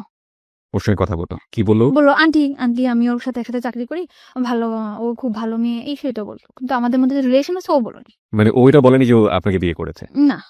ওকে, কিন্তু ও বললো যে ওর নিয়ে কোনো টেনশন করা লাগবে না, আমি আছি ওর পিছনে, সারা জীবন থাকবো। ওকে। ওর স্ট্যাটাস কি, ফ্যামিলি স্ট্যাটাস কি অবস্থায় আছে কিছুই জানে না না। আপনার ফ্যামিলি? না। ওকে, ফাইন। তারপর? কিন্তু বলছিলাম মারে যে মা, মানে পরে বলছি যে মা আমি, ও কিন্তু পরে বললো যে ও সব জানে শুনে তোরে বিয়ে করছে। আমি বলছি হ্যাঁ, ওর একটা বাচ্চা আছে, কিন্তু ওর বউ নেই। কিন্তু ওর বউ নেই? মারে মিথ্যা কথা বলছি যে মা, আমার পুরো ফ্যামিলিতে বলছি যে ওটা বাচ্চা আছে কিন্তু ওর বউ নেই। এটা বলার পরে তো বললো ঠিক আছে, তুই যদি সুখে থাকিস তুই থাক। কিন্তু আমার সবসময় আমার মা কান ভাঙানি দিত, তোর কাছে টাকা নিয়ে, এটা নিয়ে, ওটা নিয়ে। কিন্তু এটা আমি নিতে পারতাম। ওর কাছ থেকে টাকা নিয়ে এটা নিয়ে ওটা নিয়ে। ওকে, কিন্তু এটা আমি ওরে চাইতেও পারতাম না। কিন্তু একদিন আমি চাইছি, একদিন আমি বললাম যে তুমি আমার টাকা দাও, তোমার লাইফ থেকে আমি চলে যাবো। তুমি মানে টাকা দাও, তোমার লাইফ থেকে আমি চলে যাবো। লাইফ থেকে চলে যাওয়ার প্রশ্নটা কেন আসলো? মানে চলে যাওয়ার প্রশ্নটাকে আমি চিন্তা করতেছি যে ও কি সত্যি আমার কোনোদিন স্ত্রীর মর্যাদা দিতে পারবে? আমরা যেখানে একটা জায়গায় চাকরি করি, সবাই তো জানে যে আমি কোন জায়গা থেকে আসছি, আমি জিন্স করছি সবার সাথে, ওর যে একটা রেকর্ড, এটা তো খারাপ হবে অফিসে। Okay, very good, very good, very good thinking. তারপর? ঠিক আছে, ওর যে একটা মানে যে পজিশনে আছে, সবাই তো ওরা অসম্মান করবে। হ্যাঁ, তো আমি যদি এরকম একটা জায়গা থেকে আসছি, আমার লাইফে এত দুর্ঘটনা, সবাই কি ভাববে? তা আমি ওর লাইফ থেকে চলে যাবো। এটা আপনার মধ্যে সেন্স করেছে নাকি ওর আচরণের মধ্যে জিনিসগুলো ছিল? কখনো আচরণ চেঞ্জ হয়নি, ও কখনো আমার দূরে সরাইতে চায় না। আমি সবসময় বলতাম আমি চলে যাবো, থাকবো না, আমি তোমার সাথে থাকবো না, এটা বলতাম। ওকে। আর আমার মধ্যে কাজ করতে হচ্ছে আমার সাথে তো বিয়ে হয়নি, আদৌ কি থাকবে? সবসময় দুর্বলতা। না, একটা জিনিস আমি বুঝতে পারছি, সেটা হচ্ছে যে আপনার নাজিমের সঙ্গে তখন তো আপনি চাইলে ডিভোর্স দিতে পারতেন, যেহেতু আপনাকে বিয়ে করতে চাচ্ছে। আপনি ডিভোর্সটা কেন দেননি? আপনি কেন ডিভোর্স দেননি? আমি চাইছিলাম যে সে ডিভোর্স দিক। নাজিম আপনাকে ডিভোর্স দিক? নাজিম না, রিপন। সরি, রিপন আপনাকে ডিভোর্স দিক। হ্যাঁ। রিপন আপনাকে ডিভোর্স আর ওর দিয়ে আপনার লাভটা কি? না, আমি ওর প্রতি আমার কোনো ইয়াই ছিল না। তো তাহলে আপনি কেন দেননি? ওর প্রতি মানে ওর পিছনে আমি চিন্তা করতাম যে ওর পিছনে আমি 1 সেকেন্ড নষ্ট করি, ওইটাই আমার নষ্ট। ডিভোর্স যাক যা হয় হোক। কিন্তু আপনার তো এই ভদ্রলোককে পাওয়ার জন্য, বিয়ে করার জন্য আপনার অন্তত আপনার জায়গা থেকে পথটাকে ওপেন মানে খোলাসা রাখতে হবে। সেই জায়গাটা থেকে তো আপনাকে সিঙ্গেল স্ট্যাটাসে আসতে হবে। আপনি তো কাগজে কলমে তখনও কারো না কারো বিবাহিত বউ। তো আপনার কখনো মনে হয়নি যে আপনি ওকে ডিভোর্স দিয়ে দিবেন, রিপনকে ডিভোর্স? তো বহুবার মনে হচ্ছে যাই ডিভোর্স করি, আবার মনে হচ্ছে না করবো, সমস্যা কি? কিন্তু ওইভাবে যদি আমি জানতাম যে আসলে আমাদের অমুক ডেটে বিয়ে কিংবা আসলে বিয়েটা মানে হচ্ছে, ফিক্স করা যদি থাকতো তাহলে আপনি এরকম একটা, কিন্তু আসলে বিয়ের ব্যাপারটা খুব ইমোশনাল ছিল, চলো করে ফেলি, চলো করে ফেলি, তারপর আবার যা সেরকম অবস্থায় চলে যাওয়া।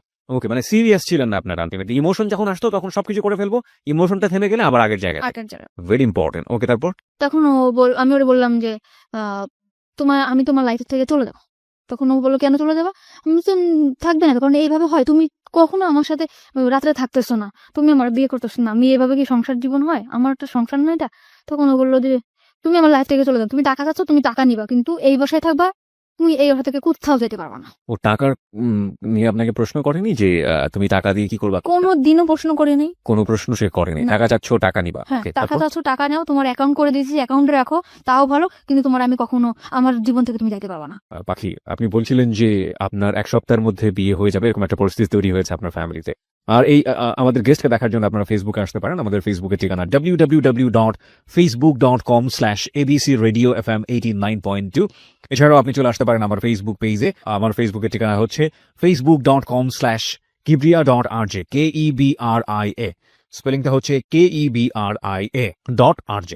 ওকে, বলুন তারপর। তারপর 1 সপ্তাহের মধ্যে বিয়ে ঠিক হলো। ছেলে দেখার পর বললো ঠিক আছে, আমার পছন্দ হয়েছে, আমি ওকে বিয়ে করতে চাই। ওকে, ছেলে কি করে? ছেলে বাড়িতে কৃষিকাজ করে। তা আমিও বললাম যে ঠিক আছে, ফ্যামিলি থেকে যখন দিতেছে আমি বিয়ে করব। বাবা বাড়ি ঘর সব দেখে আসলো, বিয়ের দিনও পড়লো, হয়েও গেছে। তার বাড়িতে গেছি, মানে হয়েছে কি, তার বাড়িতে গেছে, তার চাচার যে ঘরটা আছে সেই ঘরটা দেখাইছে, তার চাচার বাড়িটা দেখাইছে। মানে যখন ঘর বাড়ি দেখাবে তখন সেই চাচার বাড়িতে দেখিয়েছে? আচ্ছা তার যে মূল বাসা সেটা সে দেখাই নাই। আচ্ছা। তা আমার ফ্যামিলিও বুঝতে পারে নাই। বিয়ের পরে আমাকে উঠাইছে একটা ভাঙা ঘরের ভিতরে, ঘরটা একদম হেলে পড়ে যাবে, উপরে টালি, নিচে হচ্ছে বেড়া আছে। আমি আমার হাজবেন্ডকে জিজ্ঞেস করলাম যে আপনাদের এটা কেন? তখন বললো কি চাচার বাড়ি আর আমার বাড়ি কি এক না? তখন আমি বললাম চাচার বাড়ি আর তোমার বাড়ি এক তো সেটা তো কথা না, আমার তো ঘর যেটা, আমার যে ঘরটা আমি থাকবো সেই ঘরটা যদি ভালো না হয় আমি কেমনে থাকবো? এই ঘরটা তো এখনই আমার শরীরে পড়ে যাবে। আমি বললো পড়বে না, সব ঠিক হয়ে যাবে, আমার জায়গা জমি আছে, বিক্রি করবো। তো তখন আমি মানে নিলাম চুপচাপ যে যা হোক হয়েছে, জীবন তো অনেক ভুল হয়েছে। আর আমি ম্যারিড পার্সন ছিলাম, সে আনম্যারিড ছেলে। এটা সে জানতো?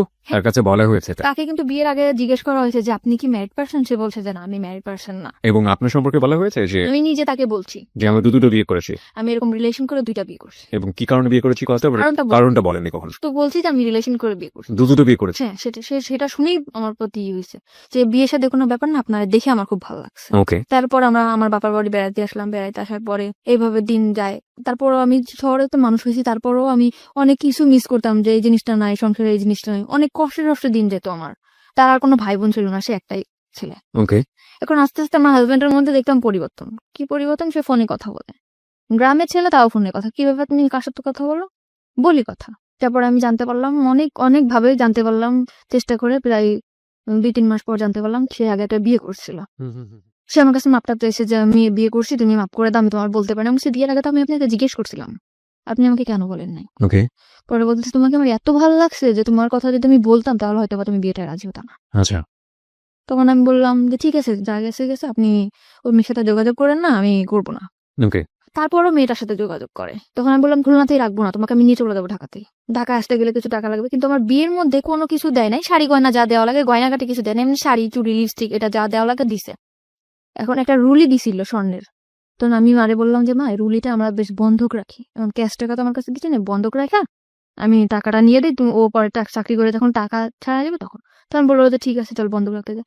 বন্ধক যখন রাখতে গেছি তখন আঙ্কেল আমারে বলে তুমি কি দুষ্টামি করতে আসছো আমার সাথে? কোন আঙ্কেল? মানে জুয়েলারির যে আঙ্কেল। ওকে। বলছি কেন আঙ্কেল? বলতেছে যে অবশ্যই, তুমি এটা এমনিটি স্বর্ণ রিয়াই না, তুমি বলতেছো এটা স্বর্ণের। আমি বলছি কেন, এটা আমার বিয়েতে দিছে, এটা কেন এমনিটি স্বর্ণ হবে? এটা স্বর্ণের পানিতে ধোয়া, এটা 6 মাস পর কালার যাবে। তখন আমি আমার হাজবেন্ডের ফোন দিলাম যে তুমি আমাদের মানে টাউন আছে, টাউনে আসো, তখন দোকানে নিয়ে গেলাম, যেটা কি এটা তো স্বর্ণের না। তো বলতেছে কে বলছে স্বর্ণের না, অন্য দোকানে চলো। আমি বললাম, তুমি কোন দোকানে যাবা স্বর্ণপটির মধ্যে? পরে ওর যে দোকানে যাইতেছে সেই দোকানে একই কথা। তখন ও মানে ওর ঘাম বের হয়ে গেছে পুরা। পরে বলতেছে কি যে মাফ করে দাও, তোমার খুশি করার জন্য এটা করছি। তাও আমি মাফ করে দিছি ওরে। আমার ফ্যামিলি থেকে মোটে রাজি না যে এরকম এখন থেকে এই ছেলে এরকম করতেছে, তা ভবিষ্যতে সে কি করবে। হুম, হুম, হুম। তখন আমি তারপরও ঢাকাতে নিয়ে আসলাম, নিয়ে আমার বোনের কাছে রেখে গেলাম, ভাইয়া ওর একটা চাকরি দিয়ে দে। ওরা চাকরি দিল। ওর আগরাতে চাকরি হতে গেলে রক্তের গ্রুপ পরীক্ষা করতে হয়, গ্রুপ পরীক্ষা করাইলো, টাকা পয়সা যা লাগে সব ভাইয়া দিল, ম্যাচ ঠিক করে দিল। ভাইয়া মানে আপনার দুলাভাই? সেই দুলাভাই। ওকে। মানে আমাদের ফ্যামিলিতে সে খুব কেয়ার করে। হুম, হুম। তারপরে চাকরি দেওয়ার পরে চাকরি থাকলো আমার টাকা পয়সা দেয় না। ভাইয়ার শুধু একই কমপ্লেন যে ও নাকি ফোনে কথা বলে। আমি বলছি ফোনে তো আমার সাথেও কথা বলে। তারপর আমার ভাইয়া বললো যে ঠিক আছে তুইও ঢাকাতে চলে আয়। তখন আপনি কোথায় ছিলেন? আমি আমার মার বাড়িতে ছিলাম। খুলনাতে ছিলেন? জি। তখন আমি ঢাকাতে চলে আসলাম, ভাইয়ার বাসায় থাকতাম। ও ছুটি ছাটা পাইলে আসতো, ভাইয়ার বাসায় থাকতাম, করতাম। তারপরে আমি বললাম যে ঠিক আছে, ভাইয়ার বাসায় তো মানে গেস্ট যে রুমটা, ড্রয়িং রুমটা যেটারে বলে, ওইটা তো ভাইয়াদের ছুপা নাই, ওটা তো খালি আসতো, ওখানে আমরা একটা পর্দাটা নাই, ওখানেই আমরা সংসার করা শুরু করি। বললো ঠিক আছে। আমাদের মানে ওর রুম নেওয়ার মতো এত বেশি টাকা বেতন পাইতো না, মাত্র 7,000 টাকা বেতন পাইতো। তখন ভাইয়া বললো ঠিক আছে, এই কয় টাকা বেতন পাই তো আর বাইরে থাকা সম্ভব না, তো তোরা আমাদের এখানেই থাক, খাওয়া থাকা পাবো 3,000 টাকা দিবি তোরা দুজনে। তো শুধু খাওয়া থাকা, এছাড়া আমি যে তার ওয়াইফ, একটা কোনো কসমেটিক বা কোনো ড্রেস এগুলা কিছুই দেয় না। তখন আমার বোন বলে যে আমার বোনটা ভালোভাবেই মানুষ হয়েছে, তো তুমি এরকম ওর কিছু দেও না কেন? বলে এটা আমাদের ফ্যামিলি ব্যাপার। তা আমি বললাম ব্যাপার ঠিক আছে, তুই কিছু বলিস না। ভাইয়া তখন আমার ড্রেস যা লাগে দেয়। 7,000 টাকাতে স্যালারি পাইতো, 3,000 টাকা বোনটা দেওয়ার পরে যে কটা টাকা তো বাড়ি পাঠাই দিত। মানে ও বাড়িতে অনেক দেনা ছিল। আচ্ছা, আচ্ছা। তো আমি বলতাম যে কবে শেষ হবে, আর আমাদের ঢাকায় আসতে আমরা কি আজীবন ঢাকাতে থাকবো? তোমার বাড়িতে একটা ঘর নাই, ঘর এরকম টুকটাক আর কি ঝগড়া হতো প্রায়। হুম, হুম। হাজবেন্ড ওয়াইফ যেটা ভালোবাসে এটা কখনো আমি পাইতাম না। আচ্ছা। সবসময় মানে চিন্তা করতে কি এত চিন্তা করো তুমি চিন্তা করে তো কোনো কিছু বের করতেই পারো না। তখন আমার দুলাভাইরে বললাম ভাইয়া আমার একটা চাকরির ব্যবস্থা করে দাও। তো বললো যে এই তো তুই পাশ করিস না, এই যে পরীক্ষা দিয়ে পর চলে আসছিস, তোর কি চাকরি দিব? তো ভাইয়ারা সবসময় বলতাম যে একটা চাকরি দিয়ে দাও, একটা চাকরি দিয়ে দাও। তখন ও যে কোম্পানিতে চাকরি করে, ফরেনার কোম্পানিতে, ওর একটা ম্যাডাম ছিল। তো ওই ম্যাডামটা বাচ্চা কাচ্চা হইতো না, তার হাজবেন্ডও বাইরে থাকতো, সেখানে একা থাকতো। তা আমারে তার কাছে রেখে আসছিল, মাসে 5,000 টাকা স্যালারি দিবে, অল টাইম তার সাথে থাকতে হবে। ওকে। তো এরকম আমি থাকতাম। তখন আমার হাজবেন্ড সে ডাইরেক্টলি বলতেছে বাসায় কাজে দিছে নেই করছেন, কিন্তু আমি বাসায় কাজ করতাম না, শুধু তার সাথে থাকতাম। সাথে থেকে আপনার কাজটা কি ছিল? তার যেরকম ল্যাপটপটা ক্যারি করা? হ্যাঁ এটা আমি নিতাম, কিংবা হাতে কোনো পার্স আছে এটা আমি নিয়ে ওনার সাথে সাথে থাকতাম, কারণ ওনার একা একা থাকতে পারতো না। উনি যেখানে যেত আমাকে নিয়ে যেত, আমাকে বেশ বলতো যে আমার বোন। ওনারা ইংরেজিতে কি বলতো আমি জানি না। আমার খুব সুন্দর সুন্দর ড্রেস কিনে দিত, এই যে ওনার সাথে যেটা পরে আমি বেরোতে পারতাম, ওকে। এরকম করে ওনার মতো করে উনি রাখতো। তখন আমার হাজবেন্ডের আমার ভাইয়ের সাথে অনেক অশান্তি করলো। তখন আমার ভাইয়া বললো ঠিক আছে তোমার চাকরি করতে হবে না, তুমি চলে যাও। হুম, হুম। তখন আমি বললাম যে ঠিক আছে আমি চাকরি করবো না। তখন আমি বলতাম যে আমার কোনো কাজও করতে দিলা না, তোমার হেল্প করবো তাও তুমি করতে দিলা না। হুম, হুম। আমি তাই কিন্তু হেল্প করতাম। আমি যে 5,000 টাকা পাইতাম তার থেকে 2,000 টাকা ওরে আমি দিতাম, আর 3,000 টাকা আমি রাখতাম। আচ্ছা। তখন আমার হাজবেন্ড বলতো যে কি এমন কাজ করতাম, মানুষের বাসায় কাজ করতা, এরকম করে বলতো। তো আমি বলতাম এসব কথা বলবো না, আমি কি কাজ করতে তুমি জানতা না। কিন্তু ওই যে ফরেনার ছিল উনি বলতো তুমি আমার সাথে 1 বছর যদি থাকো তোমার লাইফটা পুরো আমি ওকে করে দিয়ে যাবো। তখন চলে আসছি যখন বাসায়, রান্না বান্না করে খাই দেয় এরকম করে। আমার হাজবেন্ড করে কি ওই মেয়ের সাথে যোগাযোগ করে, আগের ওয়াইফের সাথে। আচ্ছা। তখন আমি বললাম যে তুমি এরকম কেন তার সাথে কথা বলো? বলে যে তার সাথে কথা বলি কে বলছে? তো এরকম বহুবার আমি হাতে নাতে ধরছি, হুম, হুম। তারপরে সে স্বীকারই করে না। তারপর আমার সাথে অনেক ঝামেলা করে, ঝগড়া করে, এই করে। পরে আমি বলছি যে তুমি যদি এরকম করে থাকো তার সাথে তুমি থাকো, আমার সাথে কোনো যোগাযোগ করে তার সাথে থাকো, যাও। এক কথা বলার সাথে সে তার কাপড় চোপড় নিয়ে আমার ভাত থেকে নেমে চলে গেছে। ওকে। যাওয়ার পরে এটা মেসেজ উঠছে। তখন আমি ফোন দিয়ে আমার ফোন রিসিভ করো না, বলে কি তুমি যদি আমার সাথে আসতে চাও তাহলে এখন আসো। আমি আমার ফ্যামিলির বললাম আমি কি করবো, তোমরা দেখে শুনে দিয়ে দিছো, সে প্রথম থেকে এরকম করতেছে, আমি কি করবো এখন? বলে তার সাথে তুমি কোথাও যাবে না, তুমি তোমার ভাইয়ের বাসায় থাকো। তখন আমি আমার ভাইয়ের কাছে, বোনের কাছে থাকতে লাগলাম। আমার প্রথম 2-1 দিন, 4-5 দিন, 1 মাস 2 মাস ফোন দিছে, পরে আমার কোনো ফোন দিত না। ওকে। তখন আমার ভাইয়ার বলার পরে ভাইয়ার ইটফোর্স সিকিউরিটি সার্ভিসটা আছে, ওখানে যোগাযোগ করে আমার একটা চাকরি নিল লেডিস সিকিউরিটি গার্ডে। তারপরে ওখানে আমি চাকরি করলাম 1 বছর মতো। 1 বছরের মধ্যে আমি কারোর সাথে মিশতাম না। আমি অফিস বাসা অফিস, ঢাকা শহর মানে এই সময় হাজবেন্ডের সাথে কোনো সম্পর্ক না। নেই বা ডিভোর্স হয়নি? না, ওকে। ঢাকা শহর সম্বন্ধে আমার কোনো ধারণাই নেই। বোরকা পরতাম, বেশ বাসা থেকে যেরকম বড় বড় জামা পরতাম, গ্রামে থেকে যেরকম আসতাম ওরকমই ছিলাম। 1 বছর পরে আমার ওই যেখানে চাকরি করতাম ওইখানে একটা ল্যান্ড ওনার ছিল, ল্যান্ড ওনার? ওখান থেকে আমার সে অফার করে তার সাথে। মানে ওই বিল্ডিং এর ল্যান্ড ওনার? ওকে। ওই ল্যান্ড ওনার আমার প্রপোজ করে যে মানে বিভিন্ন ভাবে, তুমি দেখতে অনেক সুন্দর, তোমার লুকিংটা অনেক সেক্সি, তোমার দেখতে খুব ভালো লাগে। পরিচয়টা হলো কিভাবে? মানে উনি আসে যায়, আমি সালাম করি যে স্যার আসসালামু আলাইকুম, আবার লিফটটা আমি ধরে দেই, উনি উঠে, ল্যান্ড ওনার যেহেতু, আবার আসলে ওনার হাতে যদি কিছু থাকে ওটা আমি ক্যারি করি। তো এই জন্য উনি আমার মানে ডাকলো যে তুমি একটু উপরে আসো, 13 তলায় আসো। আমি গেছি জি স্যার। পরে বলতেছে তোমার লুকিংটা অনেক সুন্দর, তোমার আমার খুব ভালো লাগে, তুমি আমার সাথে করবা, একদম ডাইরেক্ট। তখন আমি বললাম স্যার আপনি কি বললেন এটা, আমি আপনার সম্মান করি, তার বলে আপনি এভাবে বলতে পারেন না। বাই দ্য ওয়ে, এখানে একটু মানে মানে I am really really confuse. যেহেতু আপনি মোটামুটি একটা আইন শৃঙ্খলা রক্ষাকারী এরকম একটা বেসরকারি প্রতিষ্ঠানেই কাজ করতেন, সেখানে ওনার তো একটু ভয়ে ডর কিছু করা উচিত ছিল। মানে উনি ডিরেক্ট এইভাবে ডেকে নিবেন, আপনার অ্যাটিটিউডের মধ্যে কোনো কিছু কি ছিল এরকম যে কারণে ও আমি সবসময় অনেক রুড ছিলাম, আমার সাথে কেউ কথা বলতেও সাহস পেত না। আমরা যে কটা মেয়ে ছিলাম আমাদের সাথে কোনো ছেলেরাও কথা বলতো না, আমাদের যে ছেলে গার্ডগুলো ছিল সেও কথা বলতো না। পরে আমি বললাম স্যার আপনি কি জাস্ট, তোমার আমি দেখলাম যে তুমি তোমার জায়গায় কেমন অনেস্ট। ওনার কথাটা অনেক তাড়াতাড়ি ফিরায় নিল। তখন বললো কি যে আমার এখানে চাকরি করো, এখানে তো অনেক 13 তলা বিল্ডিং, অনেক ভালো ভালো লোকেরা আসে, তো তুমি কি কি করো না করো এই জন্য। তা দেখলাম ভালো, তুমি থাকতে পারবা এখানে, 1 বছর হয়েছে, আমি চাই যে যতদিন এখানে আছে তুমি থাকো। তখন আমি বললাম যে স্যার ঠিক আছে। তখন সে ল্যান্ড ওনার, তার উপর আমি কিছু বলতেও পারি না। তখন আমার যে জুন কমান্ডার ছিল তাকে আমি বললাম স্যার এরকম ভাবে আমার প্রপোজ করছে। কয় তোমার তো কপাল খুলে গেছে। সে কি মেল ছিল না ফিমেল ছিল? ছেলে ছিল। ছেলে, ওকে। তো তুমি যদি একটু সময় তার সাথে করো, আমি তখন ব্যাপারটা যে কি ব্যাপার, আমি এখানে ঢাকা শহরে কাজ করতে আসছি। তখন আমি স্যারে বললাম স্যার আমি যদি কাজ করেই খাবো, তাহলে আমি যদি ওরকম করেই খাবো তাহলে তো আমার কাজ করার দরকার আসে না। এখানে আমি আমার শ্রম বিক্রি করতে আসছি, আমার শরীর না। তখন আমি তাকে এই কথাটা যখন বললাম, সে আমার পড়ানো রাগিয়ে গেল যে তোমার জন্য আমাদের এই পোস্টটা থাকবে না। পোস্টে থাকবে না? হ্যাঁ, এই কথা বলার পর আমি ওখান থেকে চলে আসলাম আমাদের হেড অফিসে। উনি আমার নামে কমপ্লেন করলো, আমার যে জুন কমান্ডার স্যার উনি এরকম ডিউটি ভালো করে না, এই জন্য ওর নামে কমপ্লেন হয়েছে, ল্যান্ড ওনার কমপ্লেন দিয়েছে, আপনি ওকে ডাকেন অফিসে। আমাকে স্যার ফোন দিল। আমি ভর্তি হওয়ার পরে কখন আর অফিসে যাই নাই, ওই ফার্স্টে। ওকে। খুব ভয় পাচ্ছি আমি, স্যার আপনি আমাকে কেন ডাকছেন? কি আমি জানি কি হয়েছে না হয়েছে। আমি পরে স্যারের বললাম যে স্যার আপনি আমার বাবার বয়স, এরকম এরকম ব্যাপার। কি মা তাহলে তোমার ওখানে যাওয়া ঠিক হবে না, তুমি রিজার্ভে থাকো। রিজার্ভ? হ্যাঁ, ওকে। যে বিভিন্ন জায়গায় যেরকম সোনারগাঁ, রেডিসন, এরকম যেরকম পার্টি টাটি হয়, এখানে ডিউটি করলে তুমি ডিউটি করো। ওকে। এমনি সময় বাসায় থাকবা, তোমার স্যালারি 6,000 টাকা, 9,500 টাকা স্যালারি পাইতাম, ওখান থেকে 6,000 টাকা চলে আসছে। ওকে। ওখানে বিভিন্ন ছেলেদের সাথে ডিউটি করতে হতো, আমি ওখান থেকেই খারাপ হয়ে গেলাম। মানে রিজার্ভে যাওয়ার পরে আপনি মানে হাউ ইট হ্যাপেন, মানে খারাপ হয়ে গেলাম বললে আপনি তো বুঝবে না কিভাবে কি ঘটনাগুলো ঘটেছে। মানে একটা ছেলের সাথে মিশতাম, অমুক জায়গায় ডিউটি করতে হবে, আমাদের 2 জনের, একটা ছেলে একটা মেয়ে। কত কথা হয় না, কথা হইতে হইতে হইতে হইতে ওরা বলে যে আমরা এরকম ড্রিঙ্কস করি, আমরা অনেক মজা থাকি, তুমি কি এমন ড্রেস পরো, বোরকা পরো, বোরকা পরো কেন, এখন কি মেয়েরা বোরকা পরে কিনা। আর আমার মধ্যেও না ওরকম একটা চঞ্চলতা কাজ করতো, আমিও চাইতাম যে না এদের সাথে খোলামেলা ভাবে থাক।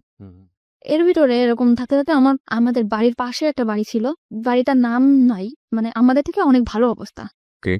ছেলেটা দেখতে শুনতে অনেক সুন্দর ছিল, সে যে আমার মতো একটা মেয়ে প্রপোজ করবে আমি ভাবতে পারিনি। আমি এর মধ্যে বাড়িতে গেছিলাম একবার, পহেলা বৈশাখে বাড়িতে গেছি। সে আমাকে ডাইরেক্ট বললো যে পাখি আমার তোমার খুব ভালো লাগে, তোমার বিয়ের আগে থেকেই ভালো লাগে, তো তোমার সাথে আমি ফ্রেন্ডশিপ করতে পারি। আমি বললাম যে ঠিক আছে করতে পারো।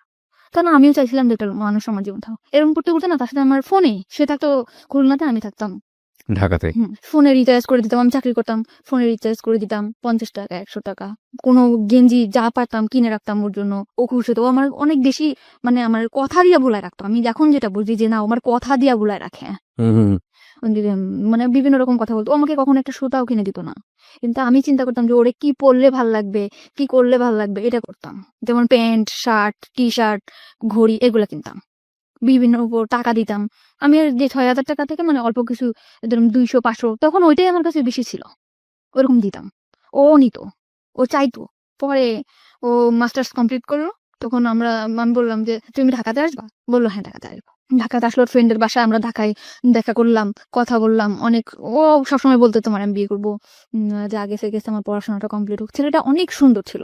মানে ও তো বিবাহিত ছিল? না, বিবাহিত ছিল না। একদম বিবাহিত ছিল না। আপনি সম্পর্কে সব জানতো? হ্যাঁ, আমার বাড়ির পাশে সব জেনে শুনে আমার দিকে আগাইছিল। ওকে। কিসে পড়তো ছেলেটা?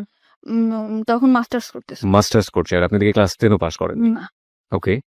ঠিক আছে, তখন আমার হয়তো ওটা আবেগ ছিল, আমি বুঝতাম না যে ও যে এরকম আমার দিকে আগাইছে। আমি ভাবতাম মনে হয় সত্যি সত্যি ও আমার ভালোবাসে।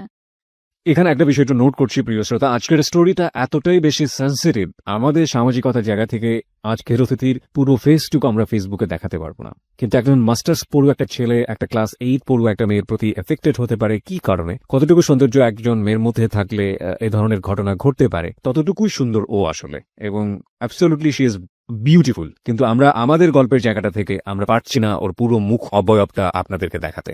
চলুন আমরা আবারও ওর কাছে ফিরি। হ্যাঁ বলুন তারপর। কিন্তু আমি সবসময় চাইতাম যে আমার ছোট্ট একটা সংসার হোক। আমি আবারও স্বপ্ন দেখতে শুরু করলাম যে আমার লাইফে যা গেছে গেছে, ও হয়তো বা আমার সুন্দর একটা সংসার দিতে পারবে। বাই দ্য ওয়ে, আপনি যখন এটা বলছিলেন যে আপনি আপনার ছেলে কলেজের সাথে মিশে বিভিন্ন পার্টিতে হ্যাঁ, তারপর দায়িত্ব ইয়ে করতেন, ওই সময়গুলোতে কি আপনি ওদের সাথে মিশে ড্রিঙ্কস না না, তখন আমি এগুলো তখনও ওরা শুরু করেন? করতো, আমি আর কি ভাবতাম যে আসলে আমি একটু করব, এই করব, মানে ভালো লাগতো। তারপর চিন্তা করতাম না, বোনের বাসায় থাকি, ভয় পেতাম, কিছু করতাম না। তো তখন নাজিমের সাথে মানে আমার সাথে রিলেশন ছিল, তার নাম ছিল নাজিম। তখন ও বললো যে ঠিক আছে আমি তোমার বিয়ে করব। আবার স্বপ্ন দেখতে শুরু করলাম যে আমার ছোট একটা সংসার হবে। আমরা অনেক প্ল্যানিং করলাম যে আমাদের একটা মেয়ে বেবি হবে, এরকম বাসা নিব, তুমি তো এরকম সুন্দর, আমাদের বেবিটাও হয়তো, অনেক ভাবে প্ল্যান করলাম। পরে আস্তে আস্তে দেখি কি ও ফোনে আমার সাথে তত সময় দেয় না, ফোনে ততটা সময় দিচ্ছে না। কিন্তু কোন ও তো আপনার সম্পর্কে সমস্ত কিছু জানতো, বিশেষ করে দুটো বিয়ে হয়েছে আপনার, এরকম ভাবে আপনি সংসারও করেছেন এবং আমার ফ্যামিলি অবস্থা সবই জানে। সব জানতো। ও কি শুধুমাত্র আপনার সঙ্গে প্রেমের সম্পর্কই ছিল নাকি আলাদা এক ধরনের ইন্টেনশনও ছিল, ফিজিক্যাল ইন্টেনশন? ফিজিক্যাল রিলেশন, কোনো ধরনের কোনো ইন্টেনশন ছিল না। ওকে বলুন তারপর। আমি ফোনে টাকা ঢুকাই দেই, ও ফোনে কথা বলে অন্য মেয়ের সাথে। তা আমি ওর ফোনে টাকা ঢুকাই দিলেও আমি ওর ফোনটা রিসিভ করতাম না, কারণ আমি যে কোম্পানিতে চাকরি করতাম ওখান থেকে ফোন আমাকে দেওয়া হয়েছিল, মানে ওখান থেকে আমি ফোন করলে বিল পাইতো। ওকে। তো ওই ফোনটাতে আমি ওকে ফোন করতাম অল টাইম, কখনো ওর ফোন আমি রিসিভ করি নাই। চিন্তা করতাম বেকার, কি করবে, ওরা আমি টাকা দিই, ও বন্ধু বান্ধব আমার ফোন দিত, যে বলতো জানি আজকে না আমার ফ্রেন্ডের সাথে আমার একটু পার্টি দিতে হবে, আমার কটা টাকা দিবা, 500 টাকা দাও না। ওকে। তখন আমি এভাবে সবসময় টাকা পয়সা দিতে থাকতাম। পরে একটা সময় বললাম, আমার ফ্যামিলি থেকেও জানাজানি হয়ে গেল ব্যাপারটা, যে তুই আবারও একটা ছেলের দিকে এরকম করে পড়তেছিস, তোর হাজবেন্ড আছে এরকম আছে। তখন আমি আমার ফ্যামিলির বকাবকি শুরু করলাম, কি হাজবেন্ড, তোমরা কি দেখে দিছে এই করছো। তখন না যে আস্তে আস্তে দূরে সরে যেতেছে, আমার বলতেছে ডাইরেক্ট, বলতে তুমি আমার ফোন করবা না, কখনো ফোন দিবা না, কোনো কারণ ছাড়াই। তুমি আমার সবসময় ফোর্স করো, কার সাথে কথা বলি, কি করি না করি, তুমি আমার তখন আপনার হাজবেন্ডের সঙ্গে একেবারেই আপনার যোগাযোগ অফ। একদম যোগাযোগ। বাই দ্য ওয়ে, আপনার হাজবেন্ডের নাম যেন কি ছিল? রিপন। রিপনের সঙ্গে আপনার যোগাযোগ পুরোপুরি অফ।